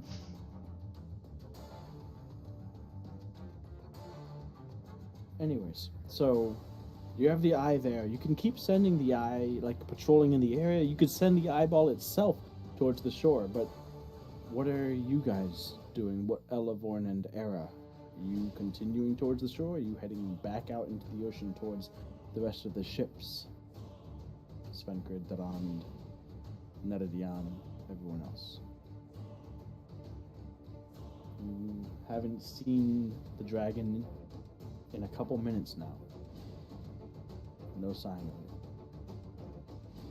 Well, has it been 10 minutes for me personally?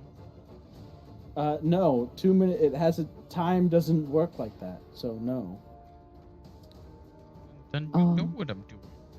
It's only been 2 minutes for them, but yeah, sure, it's been 10 minutes for you, Durant.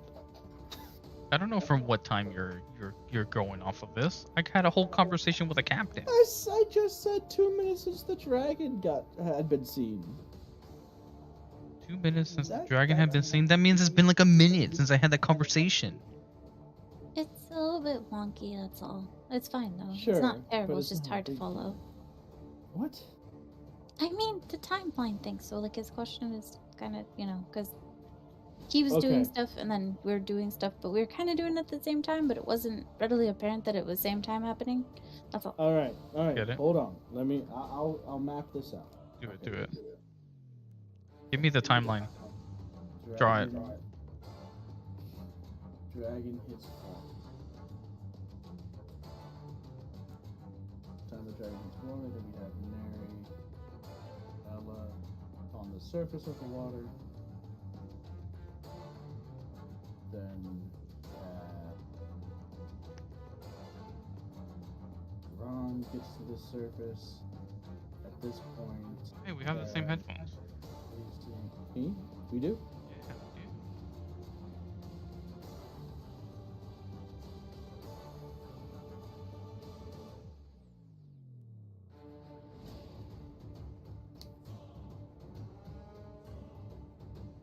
do. The boats. Beholder.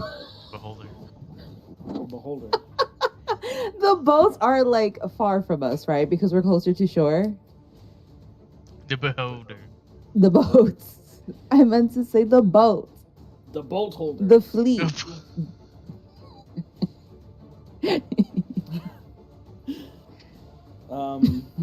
So yeah, you guys are moving towards the shore, right? So you're moving away from the ships. Okay, but like how far are we from the ships? From the fleet's still far off at this point.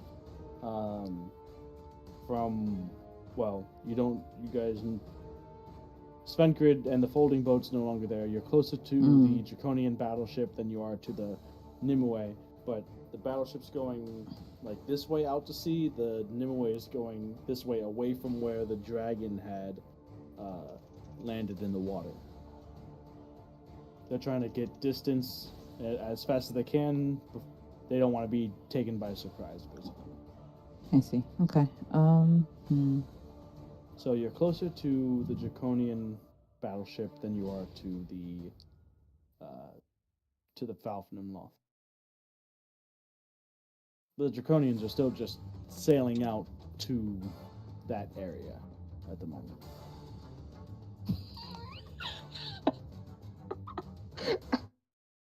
That would be fucked up. I'm sorry. My thoughts are getting the best of me. I think I would communicate with I would send a message and ask. I know that they're getting away, but they haven't, like, just to affirm that they haven't seen or heard anything as they're going, like nothing in their area. And based on that, I'll decide if I go to the shore, I guess. Okay. So this is to Lanissa, I'm assuming?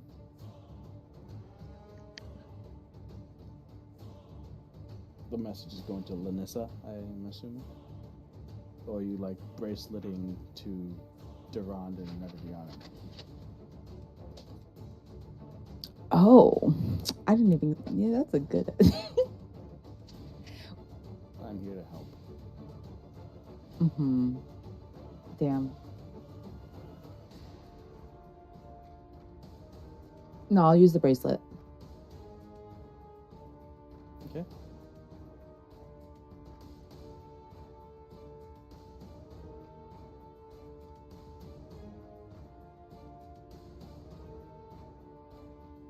I guess, do you... Anything on your end at all that you guys can see? We've lost it so far.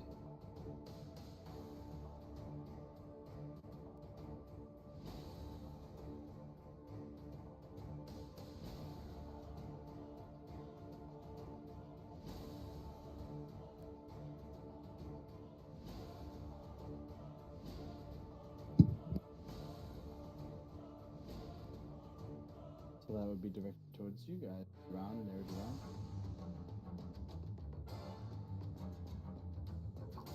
I'm trying to cast a spell.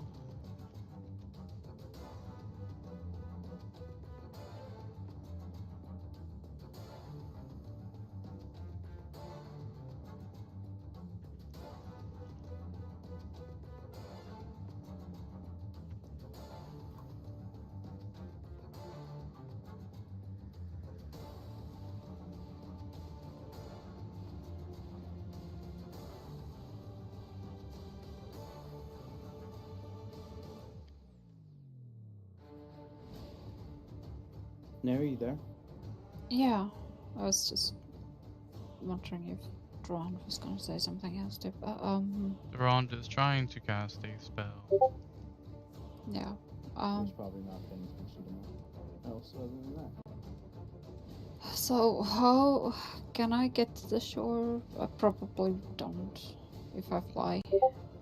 Right? It's too far. You could. It's pretty far. It might be cutting it close. You got a message through the bracelet from Era asking if you had seen any sign of the dragon where you are. Oh. As you'd seen. Well, Era you had seen heading off in the direction of the shore. At this point, you guys are pretty far away from each other. Yeah, well, I'm gonna reply to that. No, unfortunately, I haven't seen anything.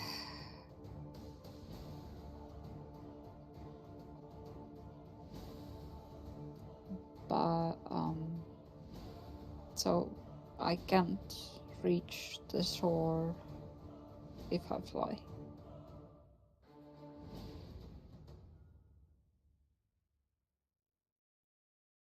So as this conversation is happening, a giant eagle comes and descends towards the ship that you and Thraund are on, Meridian. Giant eagle lands and Svenkrid dismounts.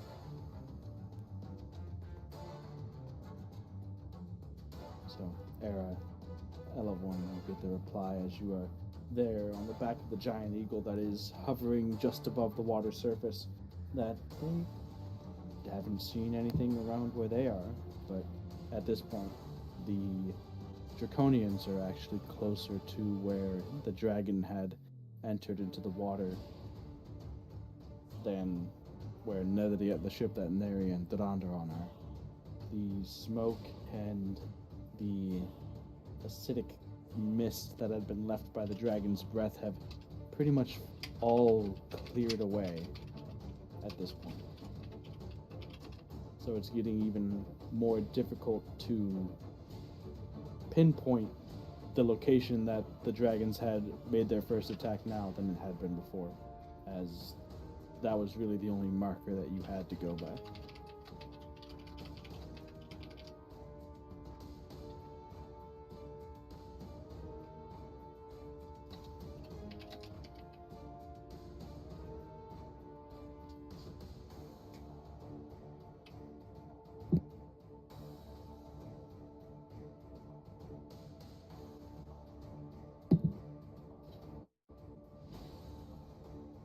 I guess as I'm looking around, I'll speak to Elevorn. I think we should still stay above the water, but I can't really see anything. I don't know if it's gonna escape.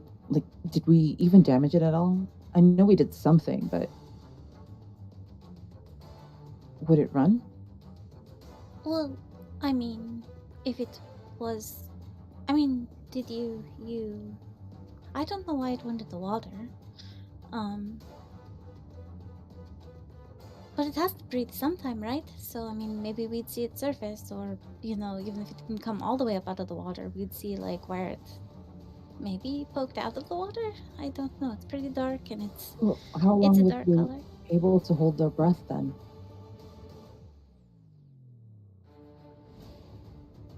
I'm gonna send a message.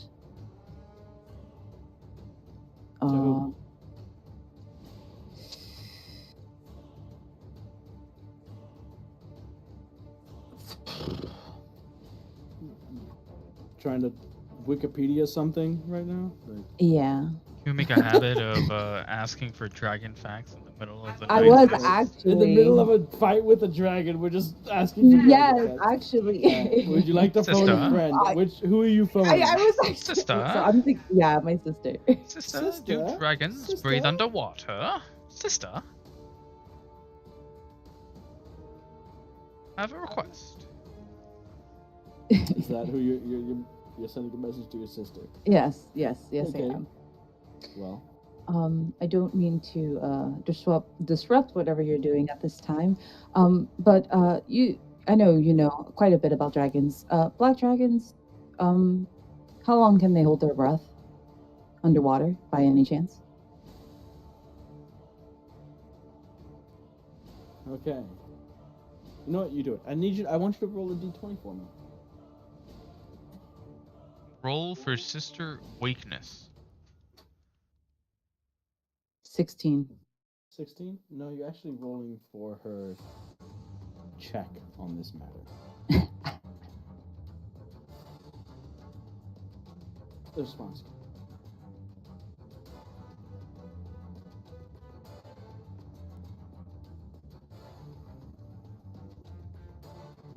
Since I've been here in Draconia, I've heard many stories of people encountering different kinds of dragons. I've heard tale of black dragons in acid-murked swamps being able to dive into pools of acid and stay there for some number of times. So if they can breathe acid, I assume they could breathe water as well.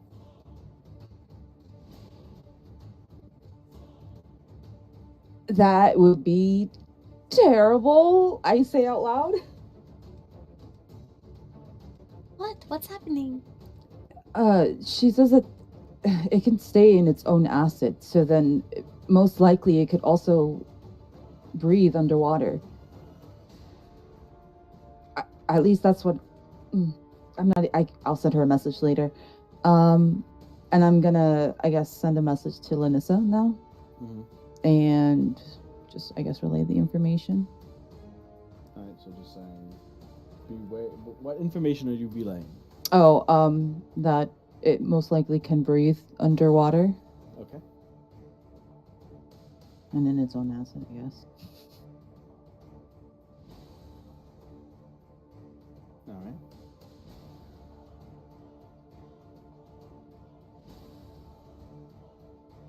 Still, the question of which direction are Elevorn and Era heading has not been answered.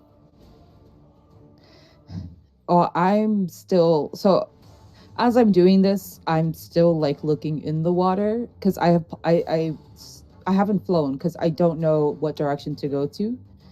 Nothing yet from the arcane eye. Nothing yet from you on the surface. No change in the past half minute or so. Given what I've just learned, which I've just been told by Era, I would probably be like, maybe we should get back to the Nimue to see if you could protect it somehow, because this is not good.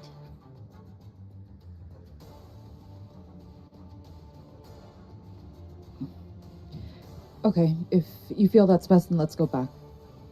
I mean, and I'll I'm return. all for pursuing it, but if it can just stay underwater, it can just stay underwater. And I mean, the boat is a boat on the water, and... No, you're right. Let's go. Alright, so you're heading back to the Nimue.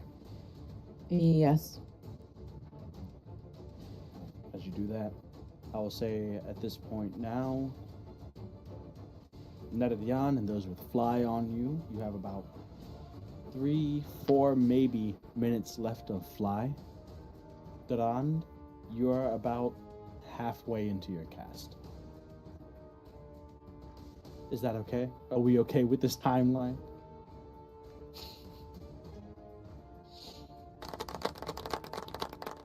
Thank you. No, thank you. As you're flying back towards the Nimue, the Elysian fleet is maybe 4-5 minutes out, it looks like.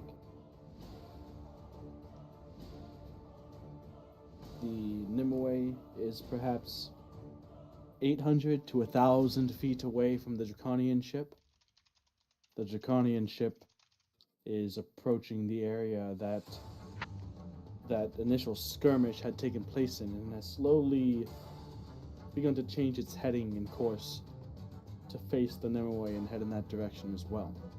Although the Nimue is currently equipped and geared for speed and getting as far out there, right now that ship, the Draconian ship, was ready to combat dragons in the air with their heavy ballista and such. So their sails aren't really lowered for maximum propulsion. But Era and Elevorn, you take the giant eagle and you fly it over towards the Nimue. I want the two of you, both, to make a perception check.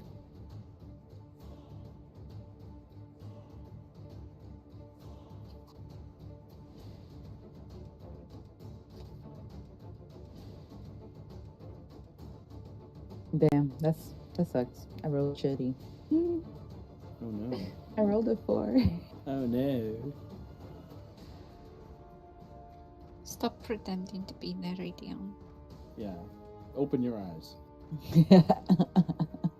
I'm trying. I'm trying. It's a 12 total. 12.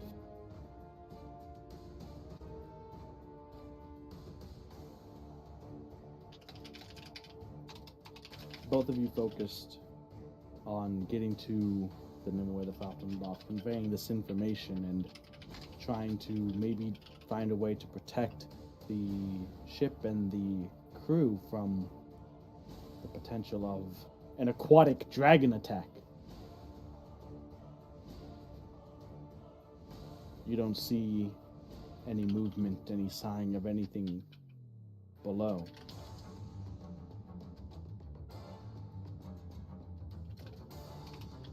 Until you hear sounds like an explosion of splintered wood. As, well, Neredian, you would be able to see this too. The crew of the Nimue would be able to see this out in the distance. Aaron and Elevon, you see it much closer as you can see the draconian ship from the center of the deck. You see exploding out from the middle of it, from as if from the bowels of the ship itself, a spewing geyser of acid ripped from the base of the hull up through the ship. God. And spewing into about 20 feet above the ship as it sprays and rains down, peppering holes in the sails and in the skin of the crew below. You can hear the shouts and the commands of the officers and the captain of the Draconians trying to maintain order as you can see this blackened hole in the middle of the ship as the spouting acid is replaced momentarily with bubbling and gushing water. That's where we'll take a break. See you guys in a bit.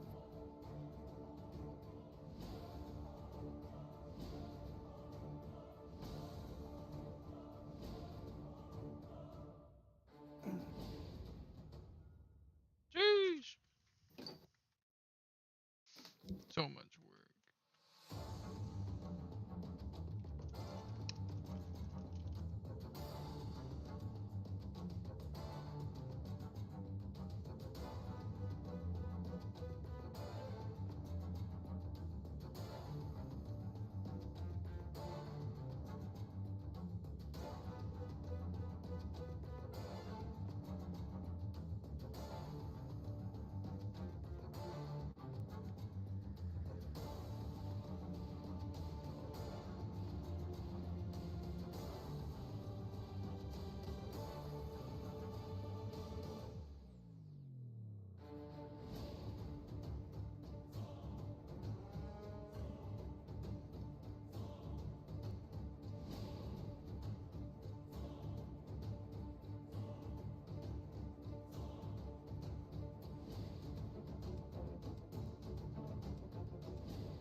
Okay, I'm back.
So, before the break, I had rolled to see what the target of the Black Dragonborn would be. And as you have found out, with the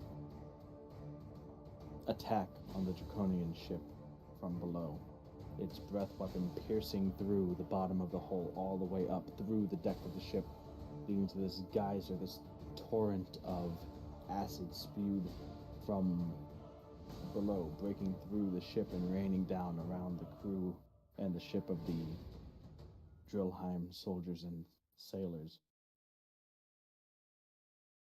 That seems to be its target, at least for now. Still hasn't shown itself above the water, and as you guys are just watching the attack unfold,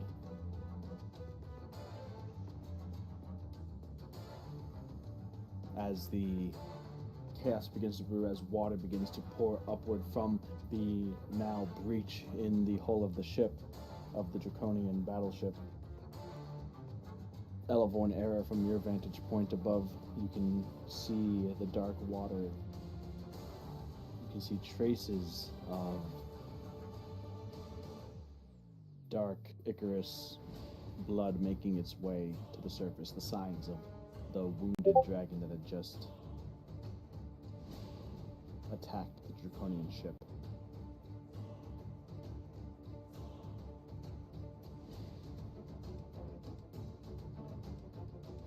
Neredian, Durand,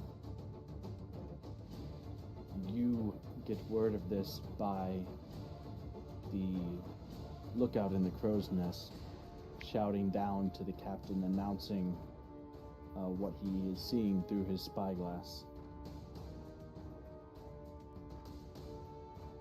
Captain! Something happened to the Draconian ship. It looks like it had been attacked, but I don't see the dragon anywhere. But they seem to be taking on water, sir. I'm not sure how long their ship could stay afloat.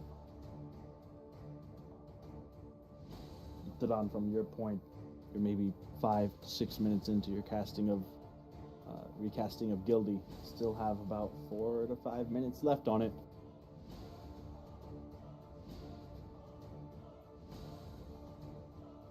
The captain is out.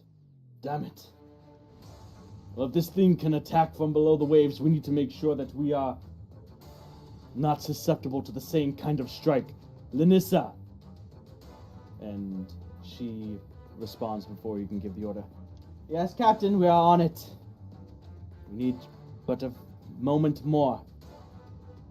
Well, hurry up.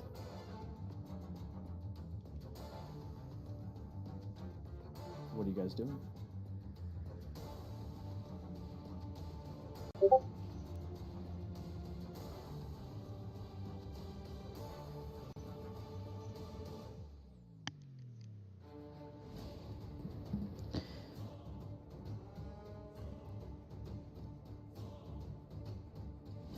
Just to confirm, Elevorn and I can dragon, like not the actual, like the silhouette, or in the water at least.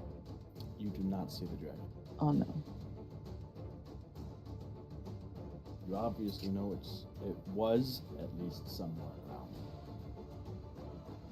but you have no visual on it or its silhouette or anything like that from where you are. With your perception, you weren't able to see anything. You just saw the aftermath of its attack, or its attack in progress. If the attack came from directly below the hole, as it seemed by the direction of the acid breath, the large Draconian battleship would be obfuscating any sort of view of the dragon below the surface at this point.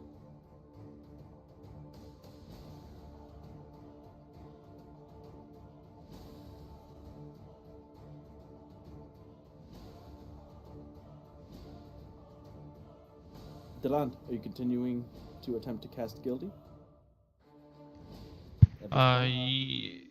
Yes, but I'm trying to move closer towards where I can like immediately just jump and head out. Okay. So slowly moving, maintaining the concentration on the spell. That's still maintaining your focus on board the ship. You get yourself into a position on the ship that, if you're able to complete the cast, you'll be able to take off immediately.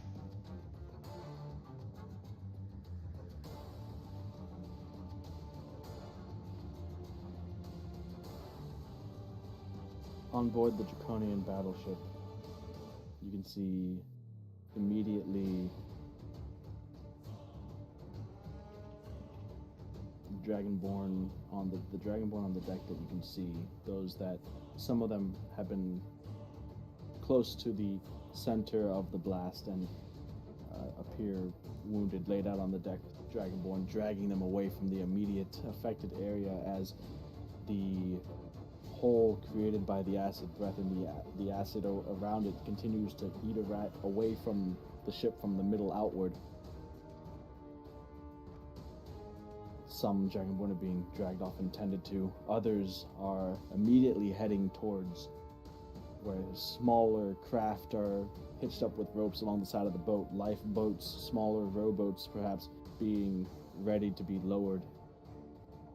Others heading below to see if perhaps maybe they could patch up the damage and keep the ship afloat. But immediately the ship seems to be unsteady, and its path, how it was moving through the water, has all but slowed to a crawl, if not a standstill.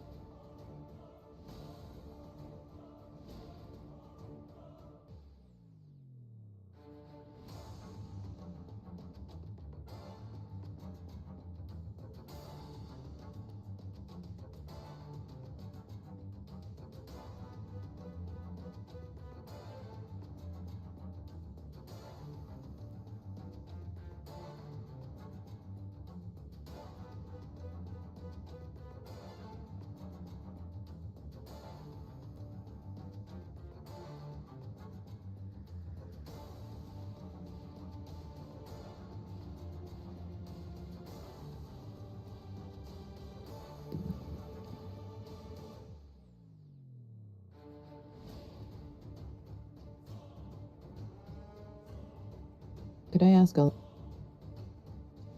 don't have to ask me if you can ask someone. Oh, hi. We should what do you think? Well, looking back like towards the draconic ship that literally got demolished by fucking acid. Are there people like still alive at that point and we're hanging on? Yes, as I said, it seems like some of them were close to it, but others are scurrying around the ship, beginning to lower the lifeboats or rowboats that are the small craft that are hanging with ropes along the edges of the ships, like in preparation in case they need to abandon. But it seems like that's not in the immediate aftermath. It doesn't seem like that is the primary. It seems like they are still holding fast, attempting to maybe see if they could salvage the ship at all. But in the immediate, moments after, it is chaos. They had no idea that this was coming, no idea really what just hit them, so they are completely reactionary. Okay. Let's head towards them if you're okay with that. Okay. Of course. Let's see who. Maybe not. Obviously somewhere we can save some, right? Yeah, in the meantime, I think that, yeah, let's just do that. Okay. So, steering the giant eagle towards the draconian ship, you arrive and you can see the captain there, Juka, the brass dragonborn, is shouting out orders, taking information as it comes in, and he's shouting out as you guys come within earshot. You can hear him over the creaking and groaning of the ship as it begins to continue to fall apart. You can smell just the burning caustic acidity in the air. You hear Juka shouting out in Draconic, which Elevorn, you pick up every kind of 5th, 6th word maybe, and Era, you can understand. I want a team down there to patch this up. We're not able to move right now. I want the mobility of this ship back as soon as possible. And then you recognize the sort of right-hand man, another brass dragonborn, Votes, one of the ones that had been standing guard and had confronted you when you first entered the cave. Captain, it's not possible. There's too much damage. The ship is going down. The only thing that we could do is maybe save it for another minute or so at most. It's too much. Damn it. And this guy swooped down. The eagle lands. Well, where is the damned thing? It can, I'm sorry we're too late, but it can breathe underwater. Seems to be the case. It hasn't come out yet. And we need to get everybody off the ship. I don't think there's any saving it. If this thing is down there, if it can breathe underwater, what you want us to go? You're still stationary here. You won't go yourselves. I mean, if you can get into the water, I can turn you into aquatic creatures. You'll be able to breathe and maybe fight it still. More so if like half of you are octopi and like make it inky and that whales can see in that. So maybe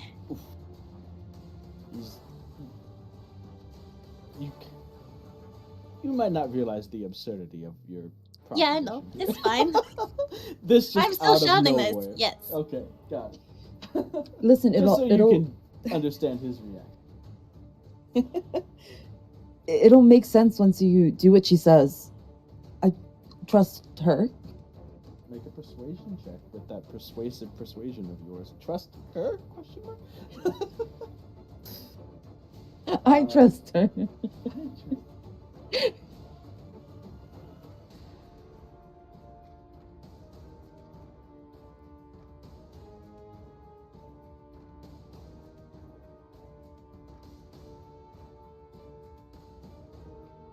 16.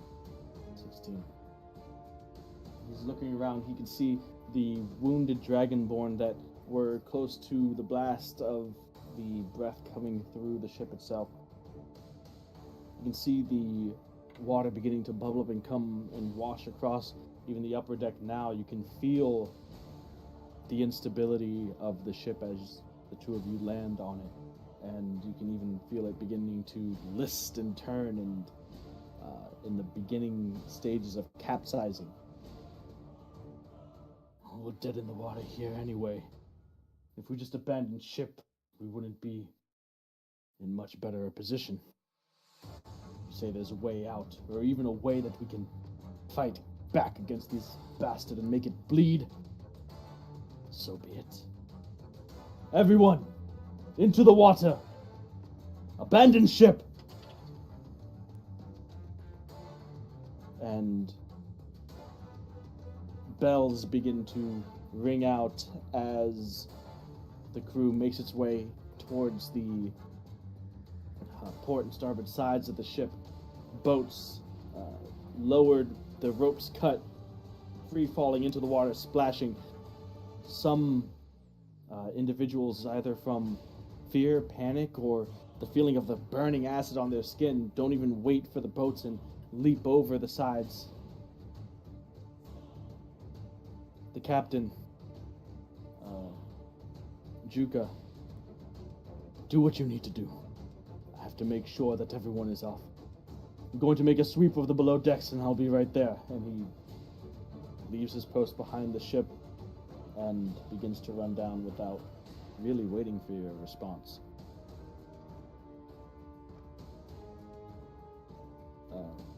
Since you had showed up, Elevon, he's been speaking in common. To the two of you anyway.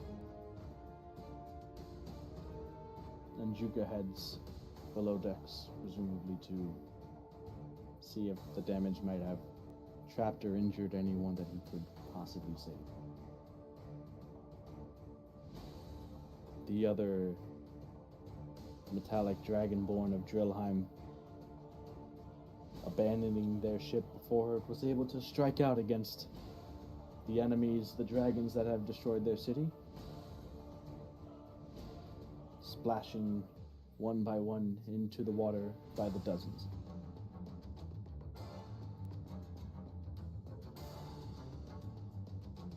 Okay. I need them grouped up. So, is there a way, because I've used it before and I kind of understand how powerful it is, that I could use a tidal wave to just nudge them all together, like without harming them, like severely, like just, like push them, Well, the problem is with that, I would say that you could start it off like far enough away that by the time it got to them, it would just move them. They're going over all sides of the ship. Basically. Yeah, I know. This wasn't organized very well. No, not at all. No, when an abandoned ship order is given, it seems to be chaos.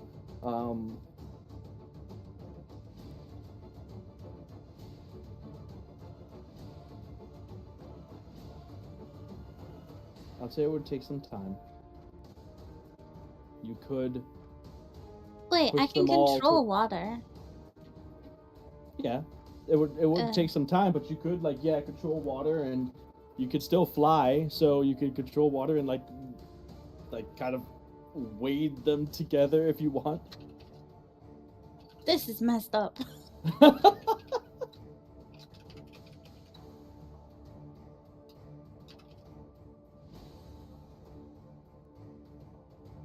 Right now, they're off the side of the ship, and a lot of them are treading water. Some of them clinging and climbing into boats. Some grabbing at whatever scrap debris, driftwood had been splintered and thrown off from the ship itself. But they're not like just swimming away in scattered direction. They've abandoned the ship, but it's only been less than half a minute. Okay, and so there's still some of them that are. There's not everybody. All the Dragonborn aren't just off the ship immediately. There's still some that are. Many of them are still there. I guess I board would. The ship.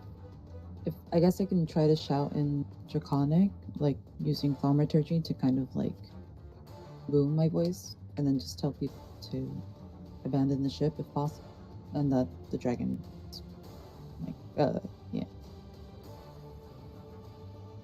Okay, so Elevorn, you're still near Era as she is using thaumaturgy to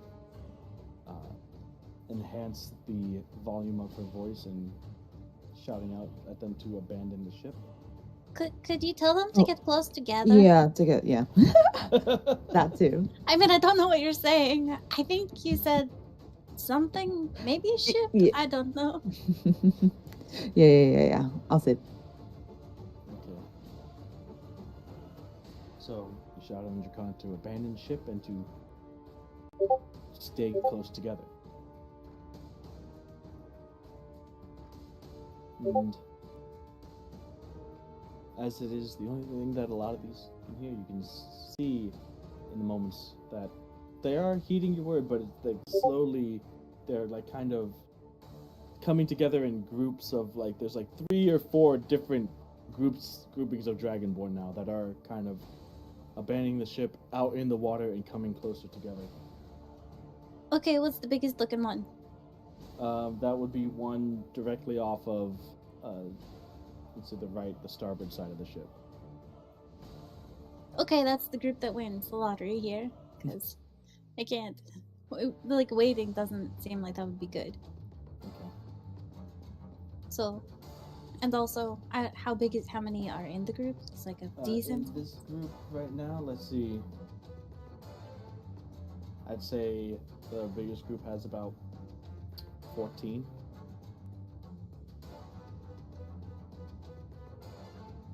With still some like stragglers around.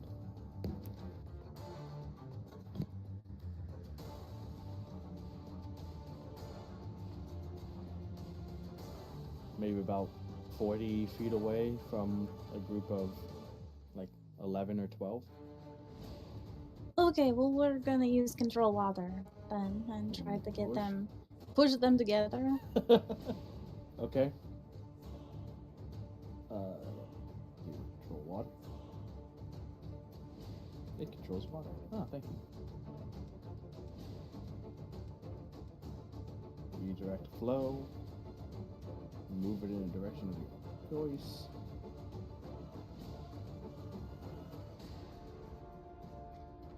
You want to whirlpool them all together?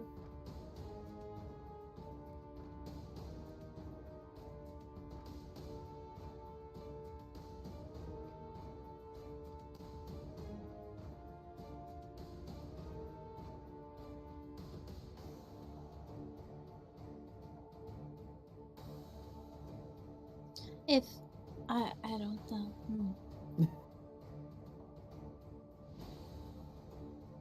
Because it doesn't help, because then they're like 50 feet apart and swirling around in a circle, and it's still too far. Just So I'd have to flush the limit it to- Dragonborn. Oh my god. Alright, so Elevorn, kind of flying out over the ship, use control water to pull these two groups close enough together so that you have approximately 24 Dragonborn. You didn't take the time to get a head count.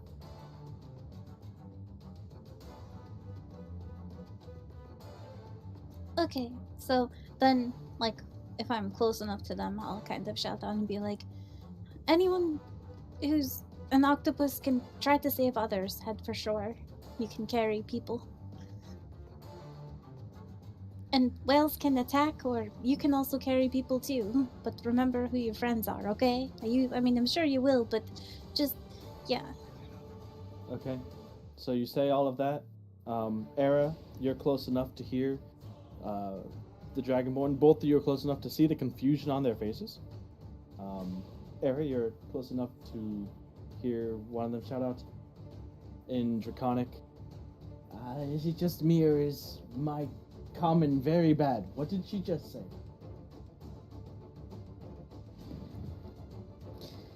I'll translate.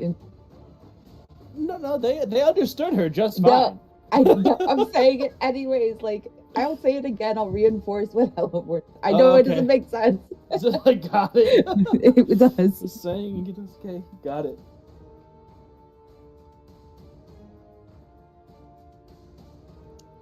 Animal or no? I'm looking at going to the bracelet at Era. I'm hesitant. Only because he'll be okay, right? Going down to check on the others. He's already below decks. Yeah, I know. I don't know. Okay. No, you stay. Okay. Okay, yeah. Alright. I got this. And I'm gonna cast animal shapes. With roughly like, a good amount of them being octopus and good amount of killer whales, and I'm a flying octopus now. A giant one. You are a flying giant octopus now. Okay. This is a thing. So, like a helicopter, just your 10th speed. So, Elevorn transforms the mass of Dragonborn in the water. Part of them forming a pod of killer whales, the others a, whatever you call it, group of octopi. Elevorn herself, the queen octopi, flying above them in the air. Thulu-like creature. So you're a flying octopus now. Yeah. I figured it'd be easier to, like, Yeah, that.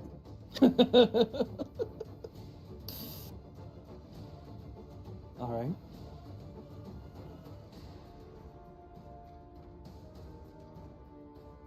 Immediately you see just some flailing, some surprise, some, like, recoiling at the sudden shifts and changes, but all of a sudden your words begin to make sense, and in their strange aquatic ways, these Dragonborn, now turned into sea life, begin to communicate with each other.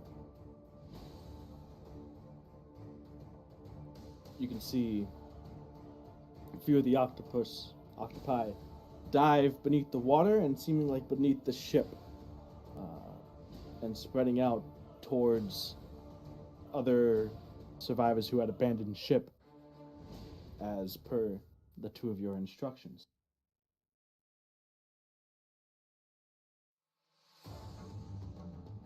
A good half dozen to 10 of the killer whales, you can see the wake that they formed as they begin to head beneath the waves and away from the ship, away from the others, in the direction of the Nimue.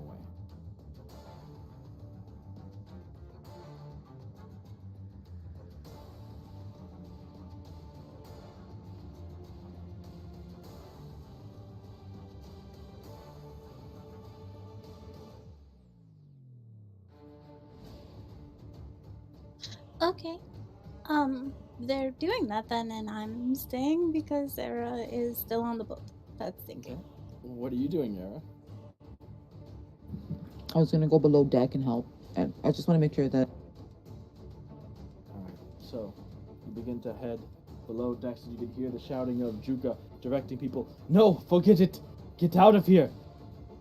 Ship is lost. We're abandoning ship. Go! Go!" And you kind of are getting pushed aside as you're making your way down, as Dragonborn are making their way up to abandoned ship. You see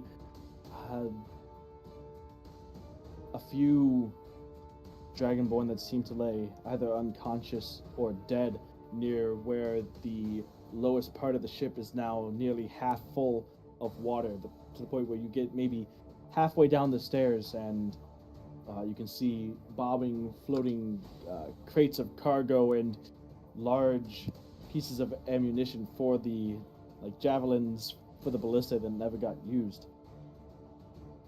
And you see Juka there wading water, kind of lifeguard, rescue swimming, floating on his back, swimming towards the stairs with another Dragonborn in his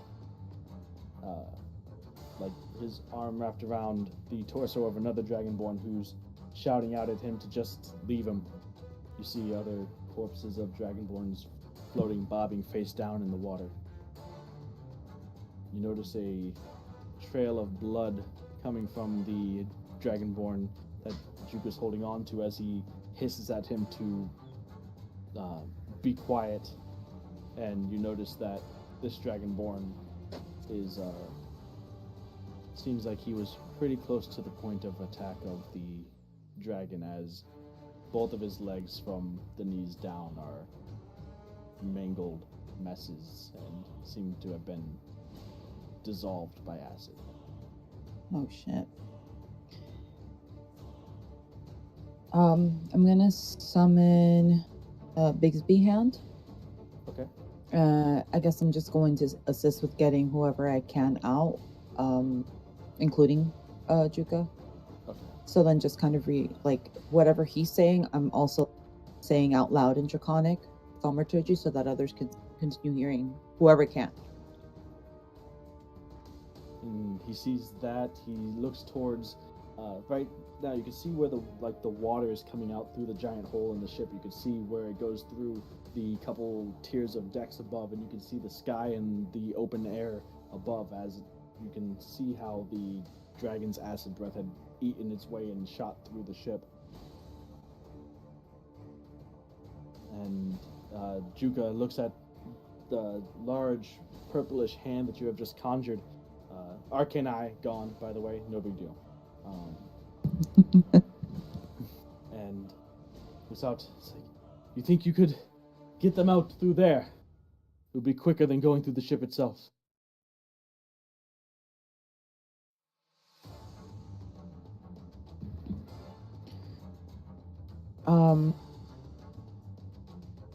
I believe I could. Grasping Hand. Scoop. Okay. So what are you doing? Scooping them Scooping them up. to safety. Scooping them up. Bigby's hand goes through the ship. It's not quite large enough holes for Bigby's hand, but the hand itself just bursts through the brittle wood of the ship and basically you're airlifting people from the bowels of the ship to the deck into relative safety.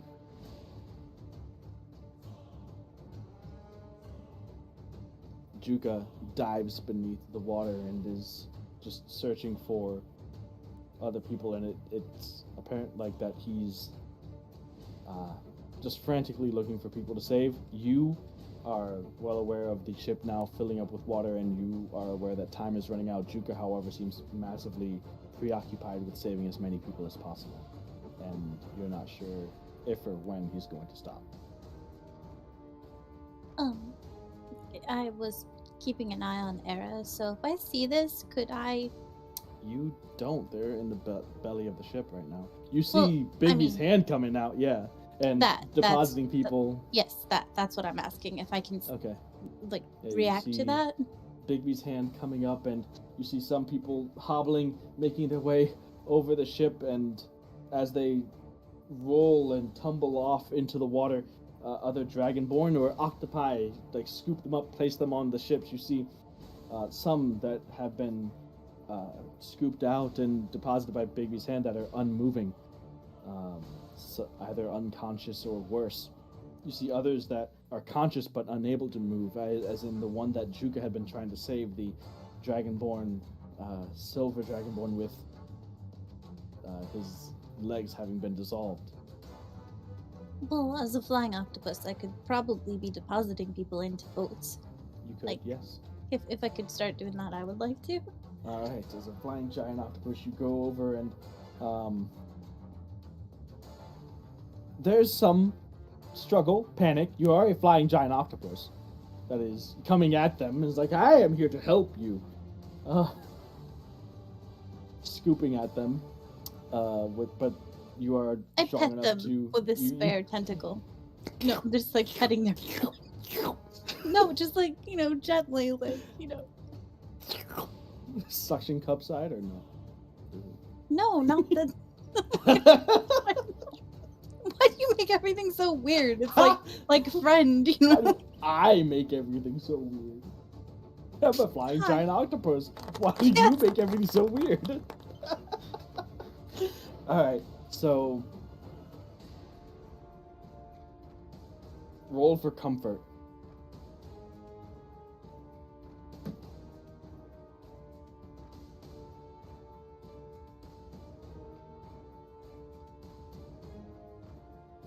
How's an 18 do? That's fine. You are a very gentle octopus that is rescuing them. It's something about your eyes. There's that concern, that care, that intelligence as you lock eyes with these scared, frightened, surprised dragonborn that you know that this giant octopus is here to help. And the team of you, the flying octopus, and Era with Bigby's hand begin to save people from the ship, placing them on board the boats, the smaller craft that are quickly beginning to be filled and packed as some of the other creatures that you had changed with animal shapes begins to tow them towards shore.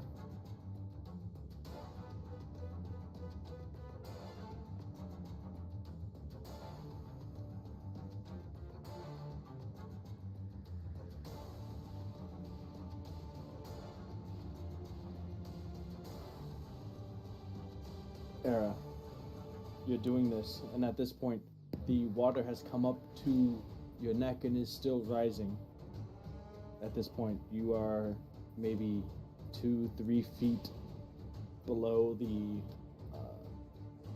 the next deck up. So the water is rising, the ship is sinking. Juka comes back up, gasps for breath. Another one! And he pulls what seems to be the limp body of another dragonborn up before diving back down. I'm gonna use Bigby's hand on him. Juka? I'm gonna pull him up. Okay. And I'm gonna say, don't be foolish. Like, you're saving as many people as you can. Need you alive as well. They still need you. We have to go. And I'm gonna make a persuasion check.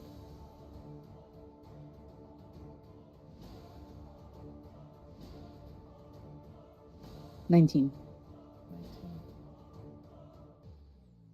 He looks back towards the water where you can see limbs of other dragonborn. Some of them attached to bodies, some not. You can see he wants to fight, but he looks towards the one who he had brought up, and it's obvious to him and you as well that it's not breathing. This dragonborn here is dead, and yes. You're right. Okay.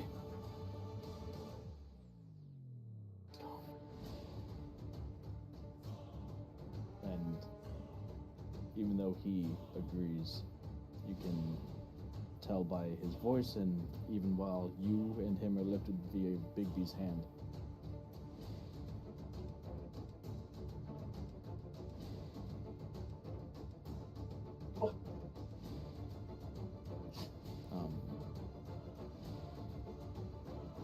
he doesn't like it, obviously, but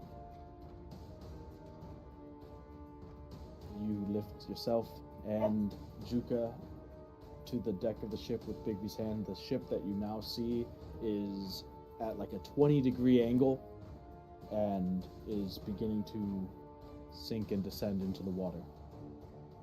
Around, you can see that a majority of the Dragonborn have either gotten onto a ship or are in the water, clasped to the side of one. There are large octopi and orca that are either maneuvering or assisting other Dragonborn towards the ship or towards the shore.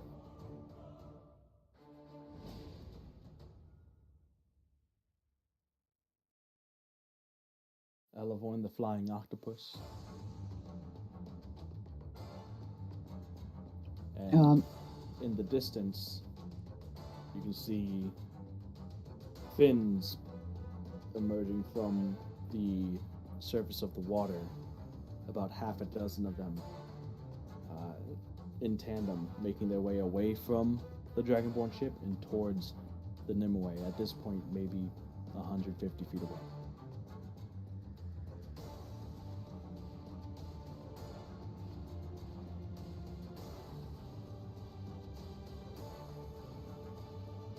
Durand, you are about 2 minutes away from summoning Gildy.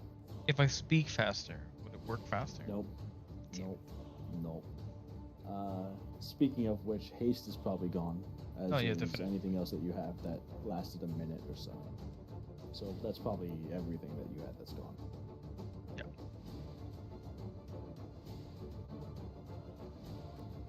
As for Nedadian, Elavorn Era, you have about a minute left on fly.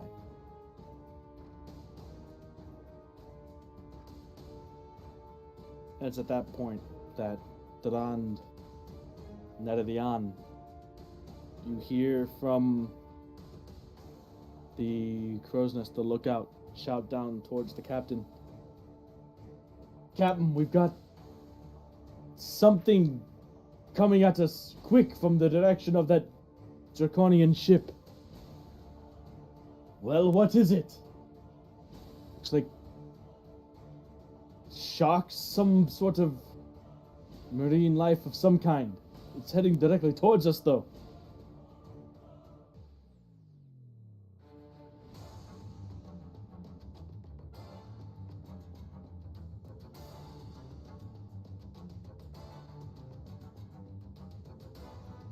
And the captain then gives the order to individuals with crossbows or harpoons to defend the side of the ship that these encroaching creatures are coming from. Whilst questioning the Phoenix Academy as to, are you ready yet? Just a moment.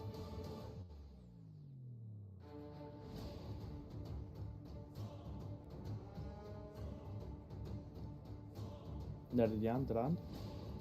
Anything? So, I'm on that ship where...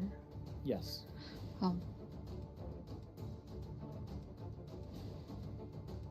I don't think that if it's not a dragon, then it kind of sounds like that maybe something it's what Elevar has done.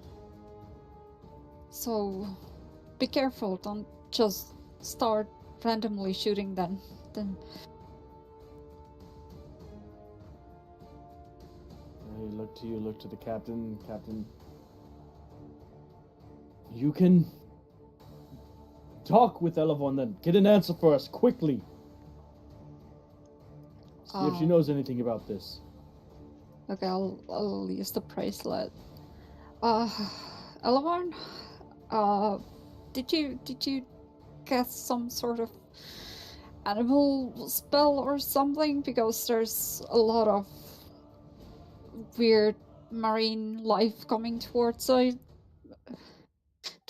and they're gonna shoot if I don't know.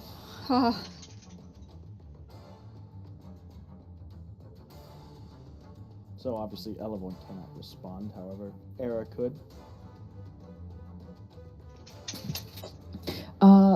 Elevorn is something like that. It's fine. Yes, indeed did. We're trying to save the people on the ship over here. I'm gonna tell the captain. Yeah, it's Elevorn's doing. They're trying to save the people who fell in the water and whatever, and it's friendlies. Don't shoot. Why are they coming to us? That I don't know. Yes, they are. Well, I don't hear that, but I would then explain in specific. Also headed toward the ship to you guys. The only reason they'd head that way is if they thought the dragon was that way. Mm-hmm. Which is what we were telling them. Like, you could fight the dragon as the whales, you know? So, I can't say this, you know? But we did say this, so I'm just recapping quickly. Because I'm in a little bit of a, I'm freaking out because they're in pursuit of the dragon, probably. Okay, so maybe, then... potentially. So wait, a quick question. You're not able to, like, communicate with them, right? Using your magic? No. No, right? Okay. No. Okay, I see. All right, so then, yeah, I'll make sure to communicate that they're tailing the dragon, so wherever they are means the dragon may be nearby. Well, I just got more information. Yeah, the dolphins and whatever they are. What? I know. It's just funny. Yeah. Those are friendlies, but they're coming towards us because they think that the dragon is nearby over here somewhere. So keep an eye out on something more bigger than, whatever other marine life there is. I don't know. But you heard her. If they're in pursuit of the dragon, then that dragon is somewhere between them and us.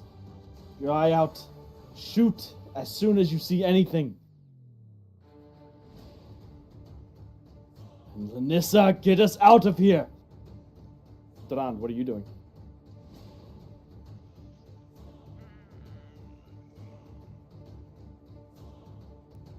Anything? Dude, do you remember that scene in Omori where you're consistently asked about the cat? No. Remember when you're asked about the cat over and over? No. I feel like I'm just hitting yes over and over. I don't know what you're talking about. I have no choice but to cast this spell or lose a 4th level fucking spell slot. What do you want from me? I wish I could cast fast. I want a perception check from you. Can I? I mean, you could apparently like move around while you're doing it, so yeah, why not? I let you move. So yeah, you and Nedadian make perception checks, please. Your favorite, Neri. Yeah, I just love this. When it's good, it feels good. It's 18. 18? I don't see shit again. Why do you make me roll this? It was 5. 5. Okay, yeah, you do not. Durand, however. I have salt water in my eyes. Yeah, salt water in your eyes. The only reason why you even knew these things were happening was what you heard. You don't even see what they're talking about. You don't see any orca or dolphins or whatever the fuck, sea turtles. You don't see any of that. Durand, you do see the pod of orca heading in the direction of the ship. It's directly towards you, about 200 feet away or so, and speeding towards you. You can see the large wake created by this group of killer whales. Ahead of that, at maybe 100 feet to the ship, you begin to see a silhouette, a shadow forming beneath the surface of the dark water of the ocean, growing more solid in its shape and form until a wake of its own begins to be created, and breaking through the surface of the water, you can see the piercing red eyes and the horn-scaled head of the black dragon heading directly towards the Falfnimloth. You hear the twang of crossbows being fired and the splash of the bolts hitting the water around the dragon as it comes towards the ship.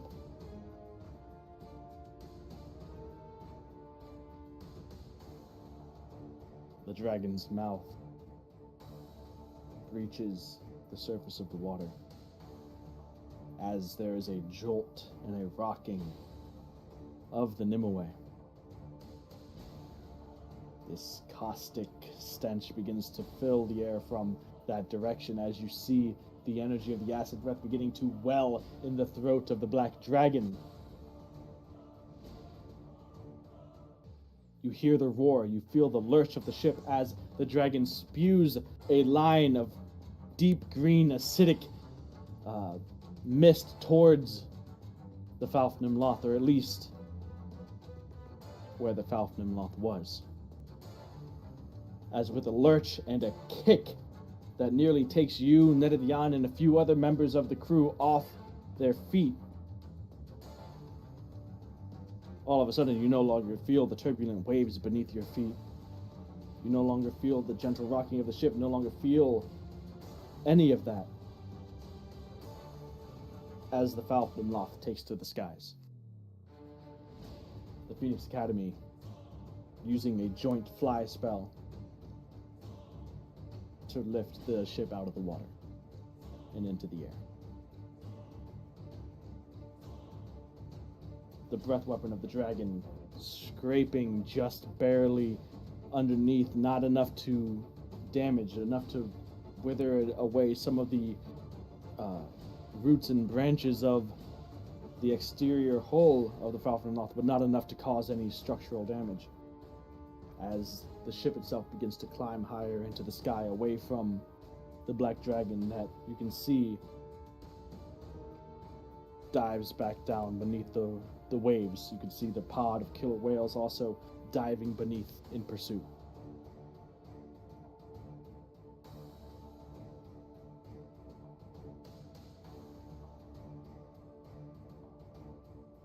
Octavorn, Era. With Era, you and Juka standing on Bigby's hand. Octavorn, you as the flying octopus. You see this in the distance. The dragon come up, this streak of dark green acid breath just missing as the treed Nimue ship begins to take to the sky and fly against the night sky in the distance. What do you guys do?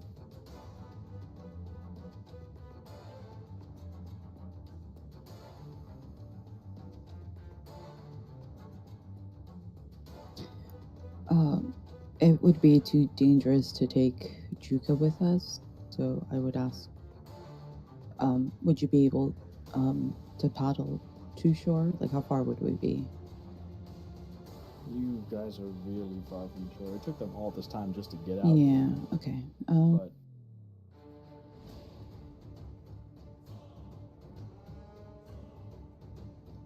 I'm thinking of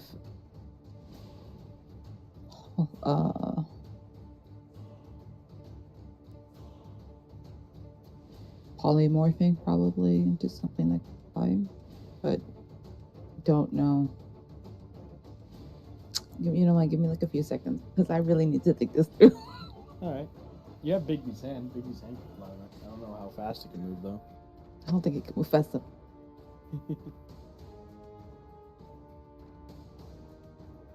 120 range. 60 feet. So it can move at the speed of a fly spell. Ah, okay, then I'll just as a bonus action. 60 feet. The only thing is you couldn't dash with it. You can just move it 60 feet a turn. Listen. I'm just. That's already. I know it's dodgy because I still need to make sure I'm concentrated. Meaning I can't do anything else except go there on a hand. You can cast non-concentration spells, like, for example. I know. For example, you could. Doing that your cue. Wait, my cue? Yeah. Fireball, fire. Come on. Just fireball. Man. Beautiful. Just fireball. Just fireball. All right. You missed your cue, baby. What happened? Seriously, dude. Do you know how hard it is to like swipe my mouse across the screen all the way to this little corner? All right, we fly. We fly. All right, in the direction of the ship, or in the direction of where you had last seen the dragon? Because the ship is in the sky right now, or toward, like, it's out of the water. It is flying. It is an airship now. Yes. That's a good question. Damn.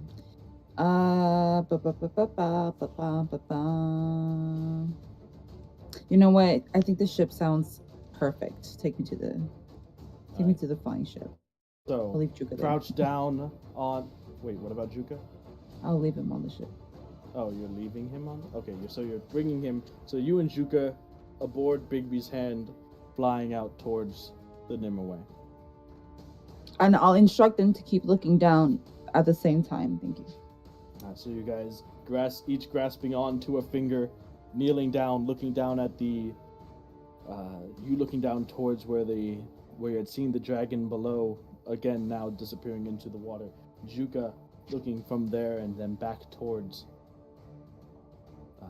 the rest of the Dragonborn, where they're still helping each other, getting rounded up, some being rescued, some calling out for help.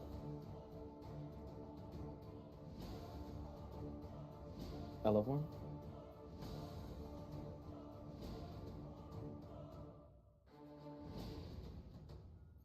Okay.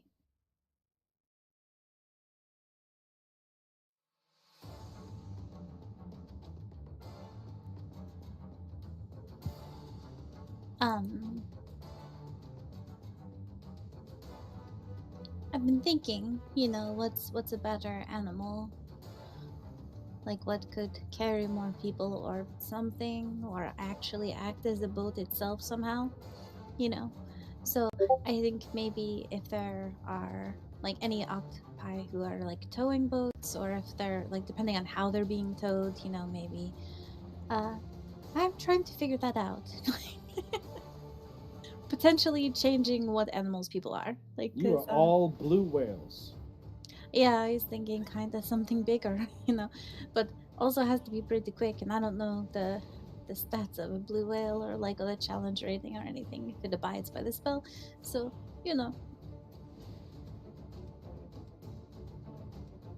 What if like octopi, right? like in the water, but like drift. But you can like grab many people. Well, yeah, that's what I was saying, Yeah. thinking that they could like carry people, so they don't drown, and still probably, Okay. So blue whales are not doable. It has to be large or smaller. Yeah, okay. I figure the orca was probably kind of pushing it. Yes, it is. Orcas are technically bigger. So we're gonna say instead of let's go with their hunter sharks instead. They're sharks. Killer whales are huge, so that's too big for okay. That well, I didn't know their size classifications. Yeah, I know. And hunter sharks have blood frenzy, which gives them advantage on attack rolls against a creature that doesn't have all of its hit points. Okay, well, cool, and that's fine. That works. And that makes more sense as how they were tracking it too, I guess. Yeah. Alright, so sharks and octopi.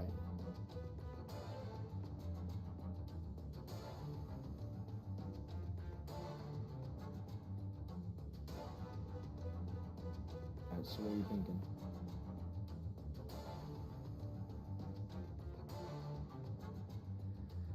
I'm gonna start tearing pieces of the boat apart.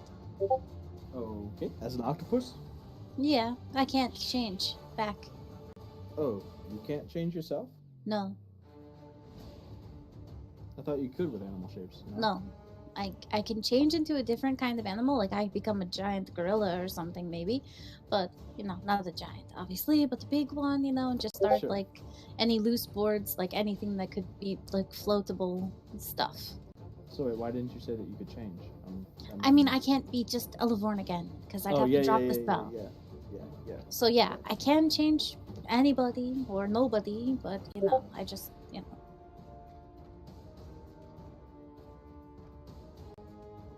So, dropping down to the ship, using one of the masts to grab onto as the octopus, you change it to a large gorilla.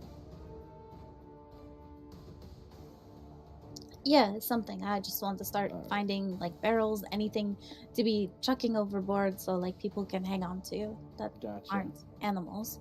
Okay, make a strength check for ripping apart pieces of the ship and just Donkey Konging barrels off the ship.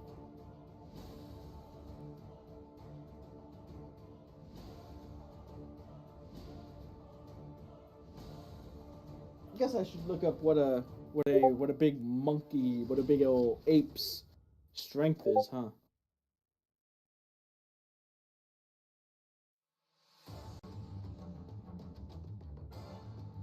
All these giant things.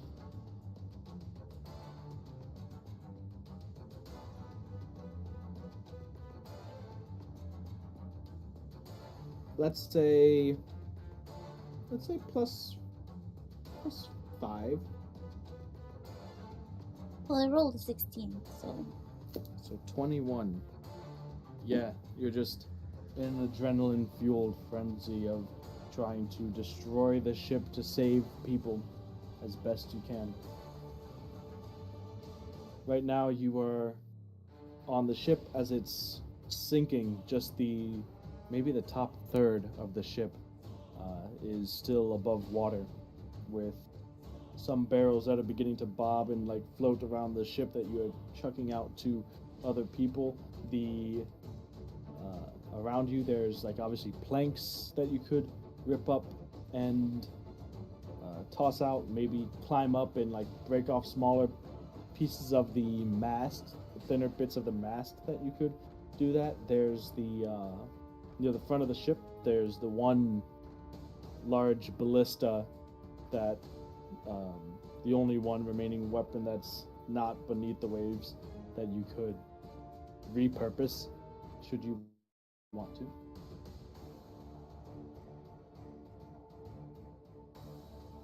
Oh. How do I Well, I mean, like you could. I was saying you could like rip it apart as driftwood or something for people to float with, but if you have other ideas. I could guard people with it so the dragon shows its face and then I try to figure out how to shoot it. Yes, as a monkey. As a monkey manning the ballista. Yes. Okay.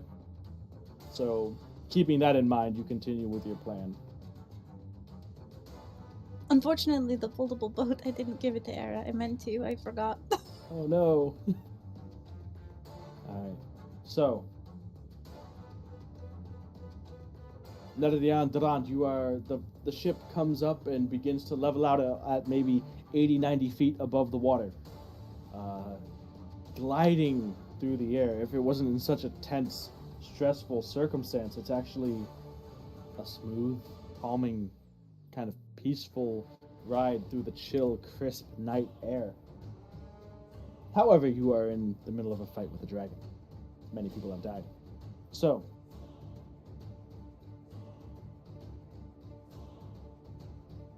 you see coming up towards you the hand of Bigby, carrying both Era and a familiar dragonborn face, Juka, towards the ship. Era, you have arrived at the Nimue as a flash of divine silver and gold light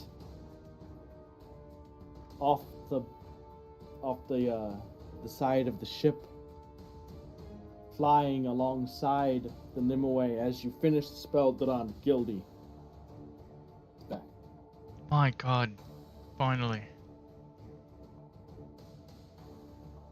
What do you mean finally? It's only been 10 minutes. It's only been the 2.5 hours of 10 minutes.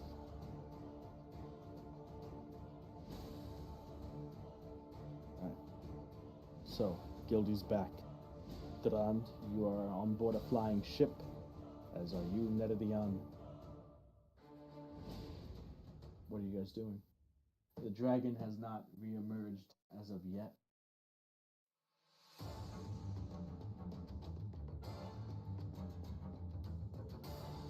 What are you guys doing? I am jumping on Gildy and going out to Alright. assess the situation with my own eyes. Gotcha. Era arrives, Durand, just as Durand is leaving. Wait.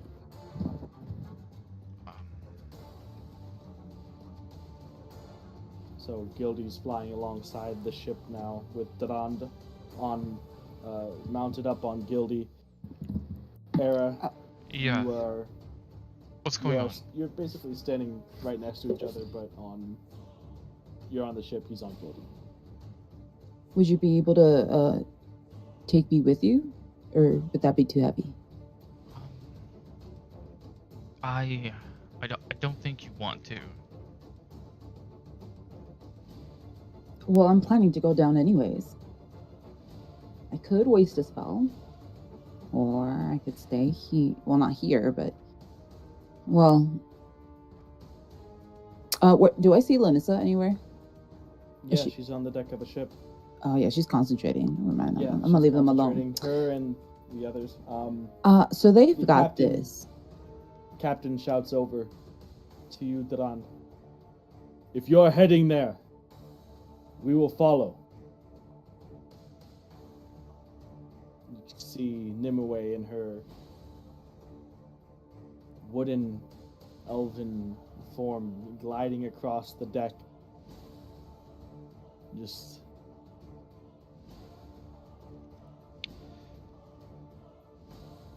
You don't have to be alone. We can all go. This is what we are here for. I can be your ride, Era, if that is okay.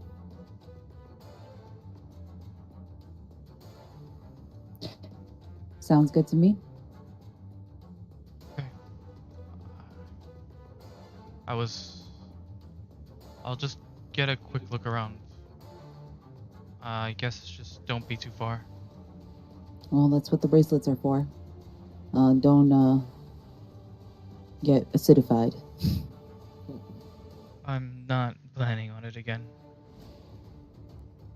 And Durand and Gildy bank off the ship a bit more nimble and agile than the large ship, but slowly the Nimue does turn in the air and begin to follow Gildy and Dran down towards where in the direction of the sinking ship of the Draconians.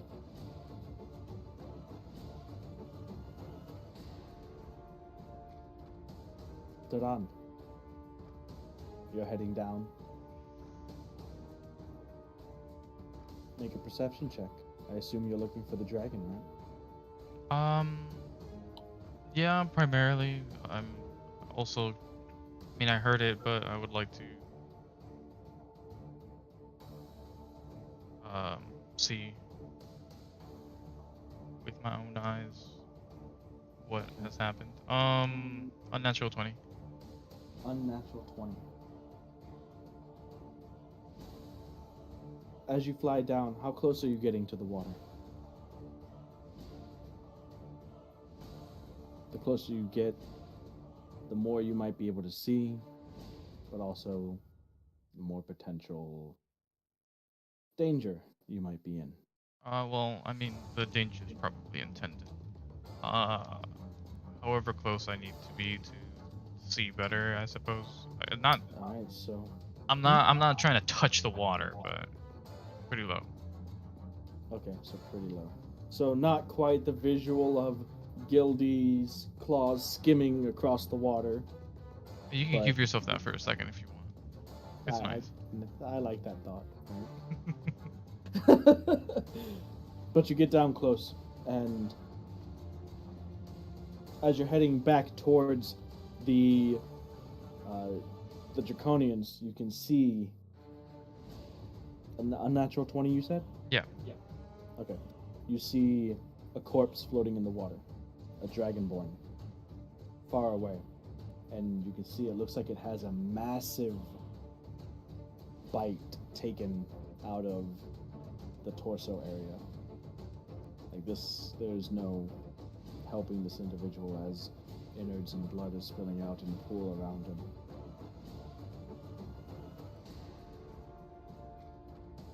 Continuing, you begin to see movement in the ocean below. Bubbles are beginning to rise to the surface, and you can see some sort of turbulent action going on. You can see multiple silhouettes of shadows of creatures below the surface. With your perception, you're able to, as you focus and hone in on it, you can see one large shadowy silhouette that you make out to be the dragon. You can see maybe 4 other smaller ones that are darting in and out, and you can see coming up, rising along with the bubbles, is dark red blood that's beginning to pool near the surface.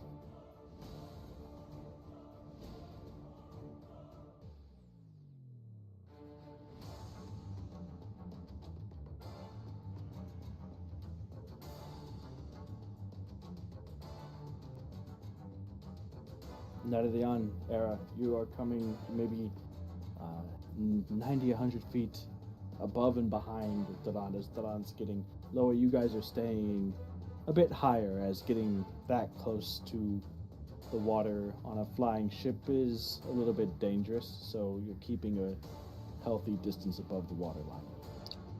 What would be considered like above? Like, is it 200 feet, 150, 500? You're about 50, 60 feet above. Ah, okay, perfect.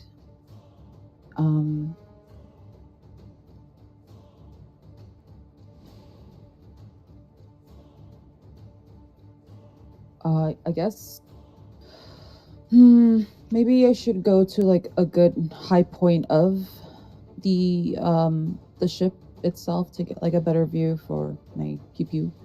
High point? Do you want to get up to the crow's nest? Do you want to get on in the tree that's at the bow of the ship? I would like the tree. All right. So you go ahead and you climb up in the tree, the wind in your face as you are flying on this ship in the tree. This is fine. This is normal. This is everything.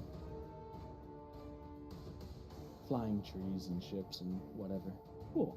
So you are in the branches of the Nimue, and as you are holding on, trying to stabilize yourself, you can feel some of the branches and vines kind of anchoring you to the tree, Nimue herself making sure that you are safe and secure.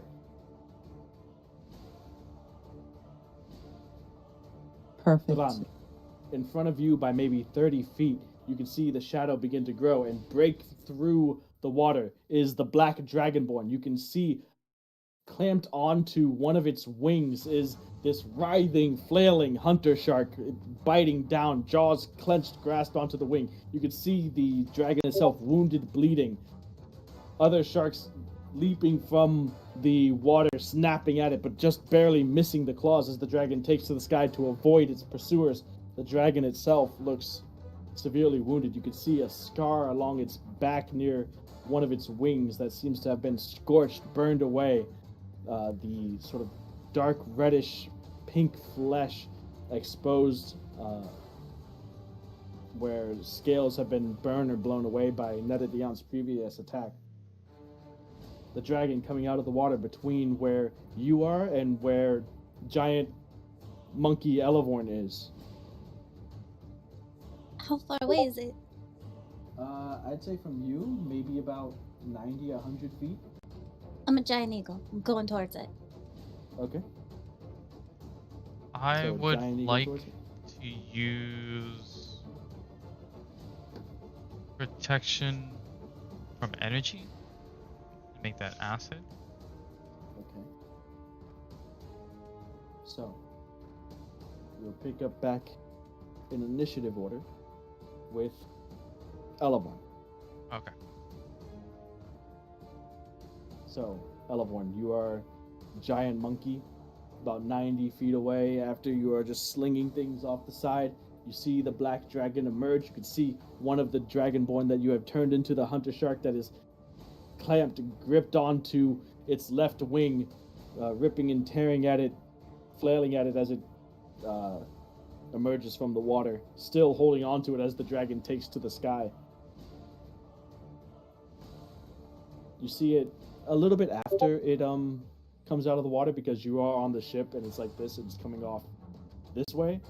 So it's not immediately as it comes out of the water, but you're seeing it as it's maybe 20, 30 feet in the air, past the bow of the ship and that big old crossbow. So you're turning into a giant eagle and heading towards it. Oh wait, it's right in front of the crossbow thing? Well, yeah, it's in front of the bow of the ship. Okay, Just yeah, come over. then use it. Well, don't say it like that.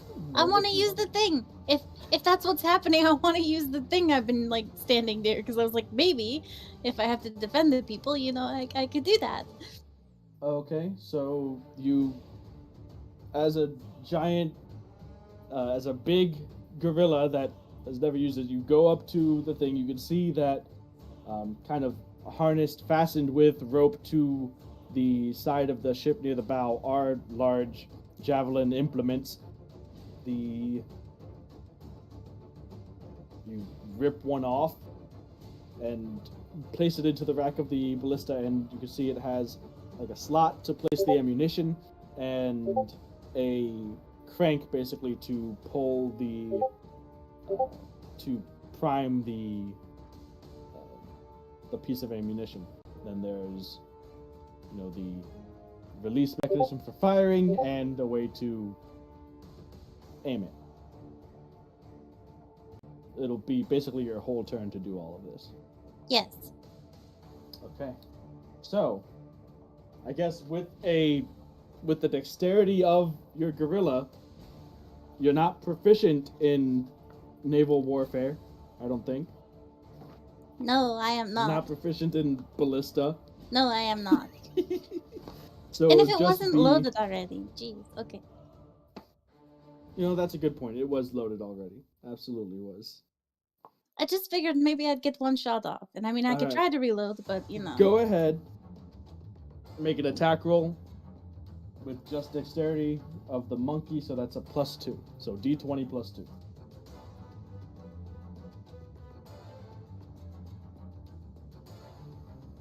Does like a 17 hit? A 17.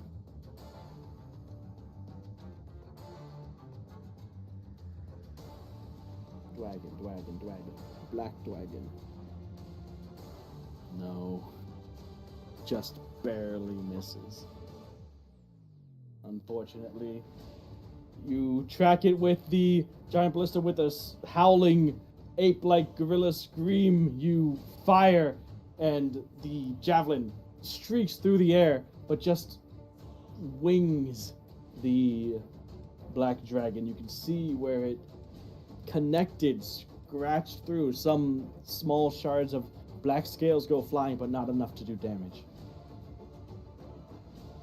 Durand, as you're flying behind, you can see that huge javelin, maybe about 15-20 feet in front of you, streaking, just missing the black dragon and disappearing into the sky behind you.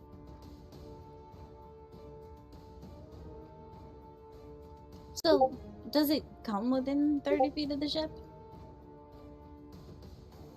Does it come within 30 feet of the ship? No, not within 30 feet of the ship. Okay. Why? What do you want? That was your action. What would you want to do? No, I know. It's fine. That's good. Okay. All right. Era, you're up next. You still have Bigby's hand active. The black dragon has reemerged. Oh, You are about, I'll say, at this point it came out of the water. It's above where Durand is now. It's about level with the Nimue, and it's around 80 feet, 90 feet away from you. Could I try using the hold monster action? And the chance that it could break. You could.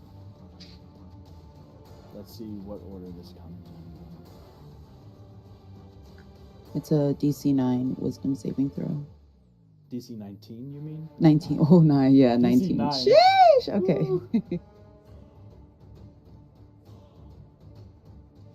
Okay. So, wisdom save.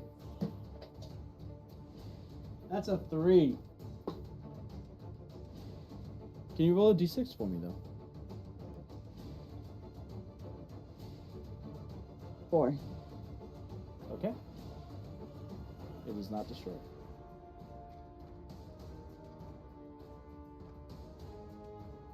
Oh, So, as soon as it comes out, you all see the black dragon emerge, come out with the hunter shark attached to its wing, and then the ballista misses just barely, and then it stops. Its momentum carries it a bit further, and it begins to plummet. It is paralyzed. It cannot move, and again splashes into the ocean.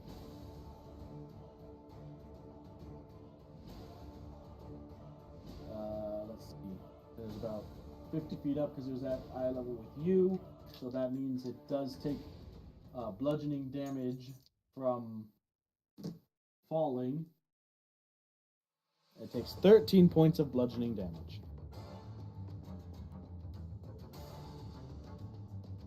Alright. Anything else, Era? Bigby's hand is gone, right? Hold monster's concentration. yeah.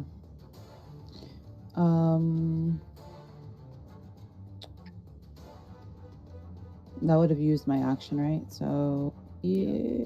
I'll let them know that I paralyzed. So I'll shout out, "Oh, it's been paralyzed. It's in the water."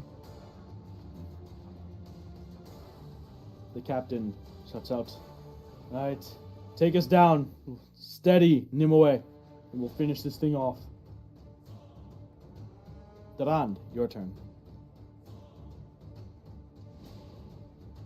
Alright, so now I will use protection of energy. Okay. So, Obviously choosing protecting acid. yourself from acid. Yep. Is it within my viewing range, or has it fallen? You saw where it splashed down, but it is, you can see it just below the water, hazy, rippling, but it is sinking fast, it seems.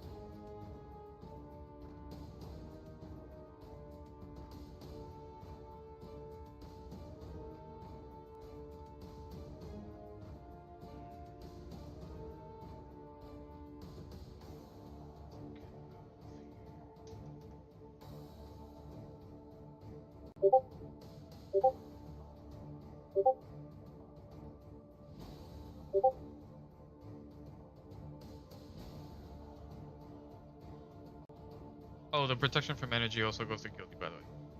Okay. Yep.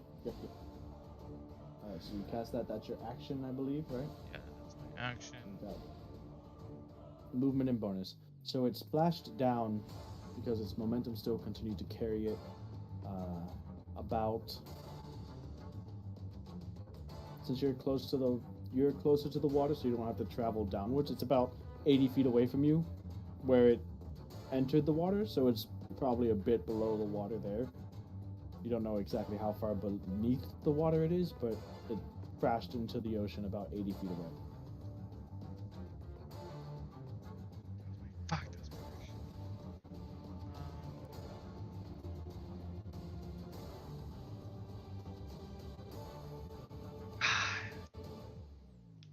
What's up? Oh, I feel like I should know this shit. You can't hold a bonus action, can you? Mm-mm. No, it's not. What are you It's trying the to action hold? to hold. What are you trying to hold? I don't think so. No, it doesn't make any sense.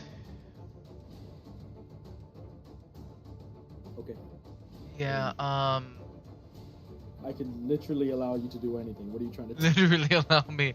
I mean, it's out of range anyways, but the idea was, and it's a long shot because this is just going off of whether it breaks out of the hole, and comes back up before I lose the spell. So I was going to try to compel duel. That's a bonus action. That's a bonus action, yeah. But it's out of range, so I was going to hold it. The stars would have to fucking align. Just in case it did break out of it, come up, get within range. Yeah. So I'm thinking it's probably not even worth it. I did probably the best I could do at this moment.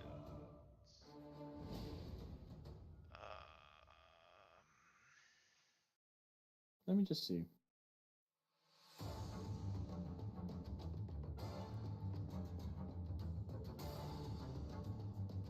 Yeah, no.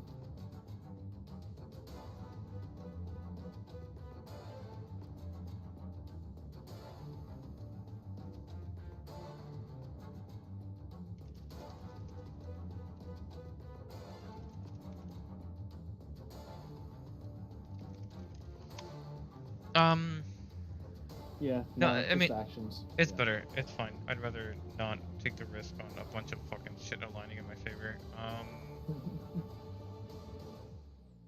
That will. Guess for it was already like I'm not on top of it. I'm kind of like on the side of where it fell from, obviously. So I just want to get a good view of it. Maybe stay like 20 feet away ish. No, less.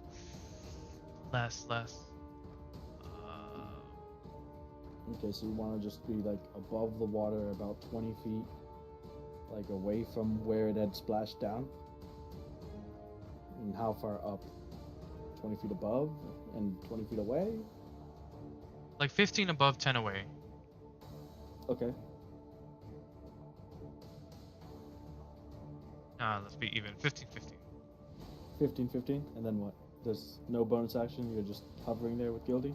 Yeah, just waiting. Alright. Brings us then to the Elysians. The Nimue begins to descend down towards the splashdown point of the dragon and locks is hovering maybe about a little bit off center of where the dragon had splashed down and about 30 feet into the air above that point.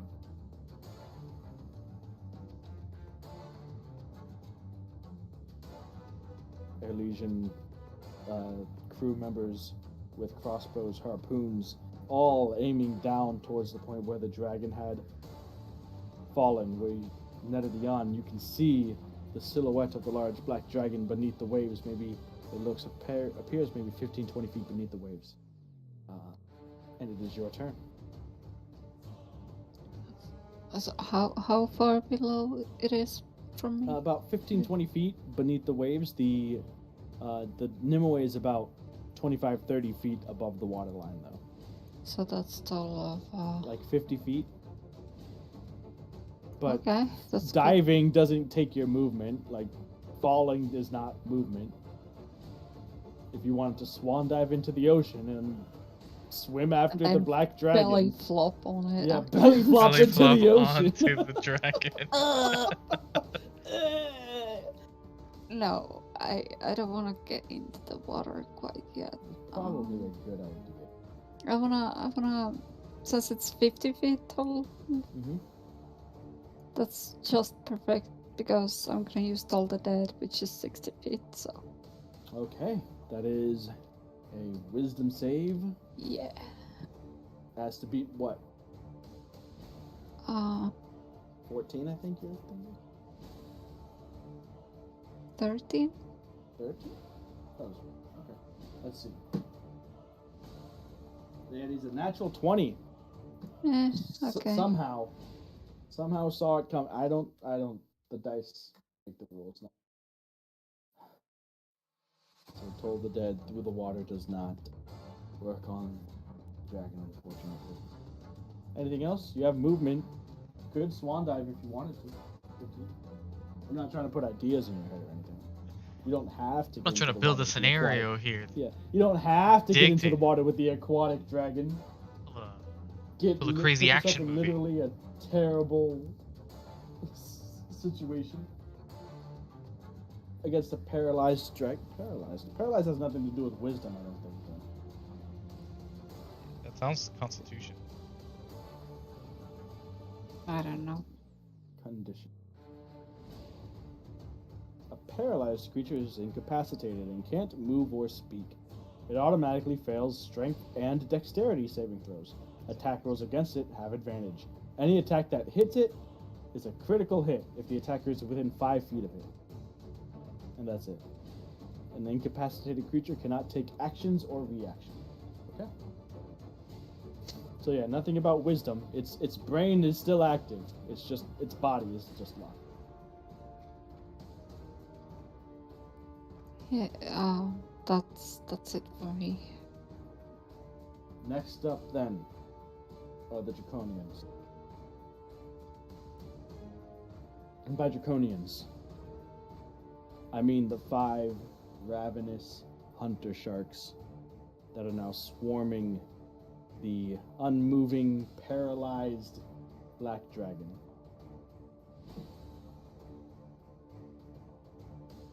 Hit.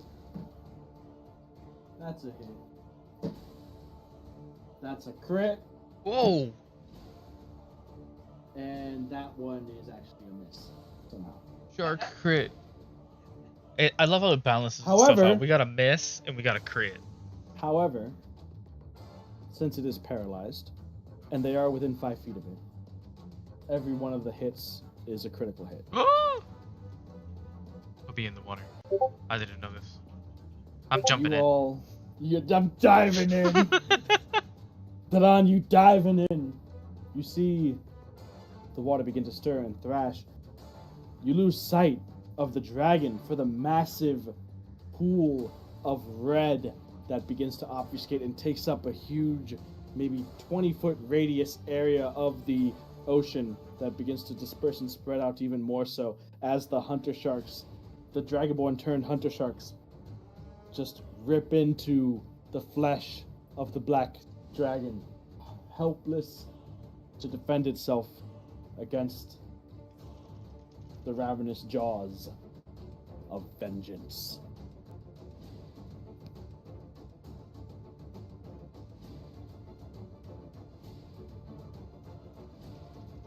Not sure if the dragon is slain, of what becomes here, of whose blood it is, whether the dragon broke out against the paralysis or anything. You all see is a massive cloud of blood staining the ocean water.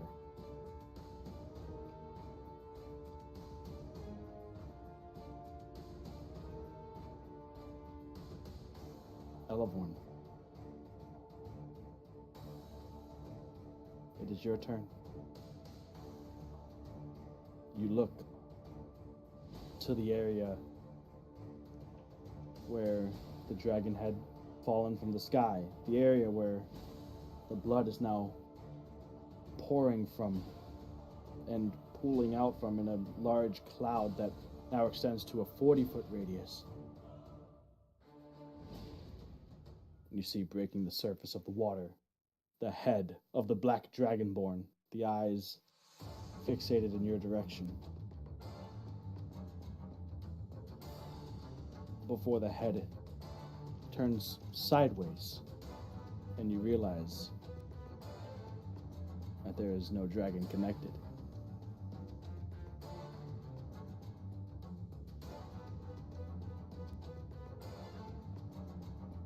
And that brings us out of initiative, as the Hunter Shark Draconians have slain the Black Dragon. Fitting. Hell yeah.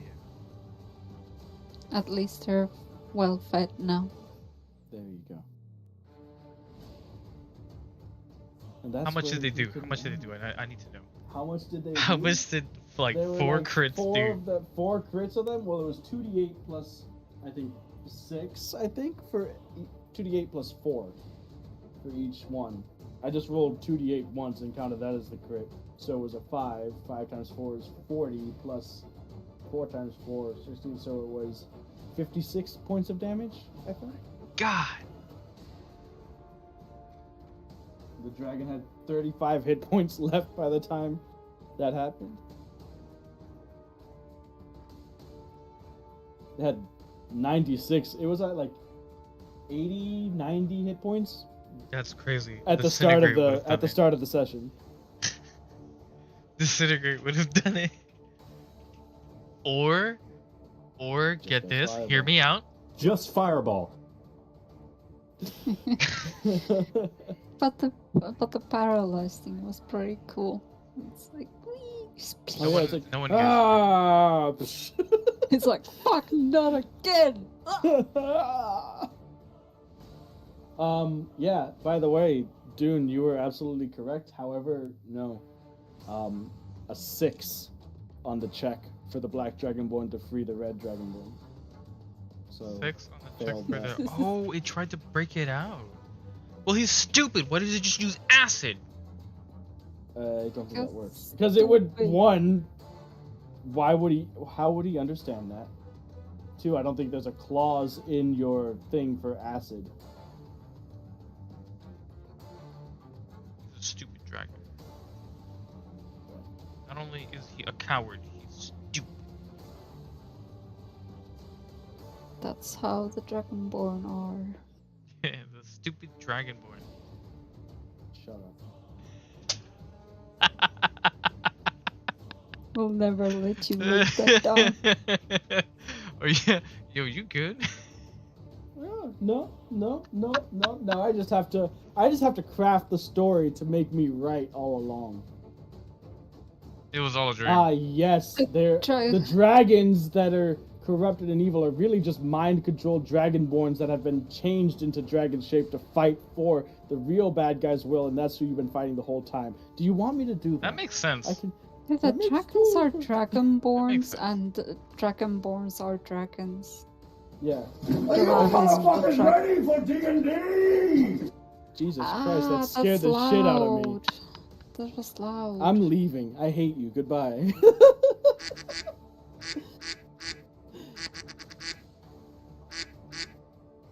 I was like, who is this guy? Alright. Yeah, that's great. 99. Alright. Alright. Good night, guys. Good night. Nine.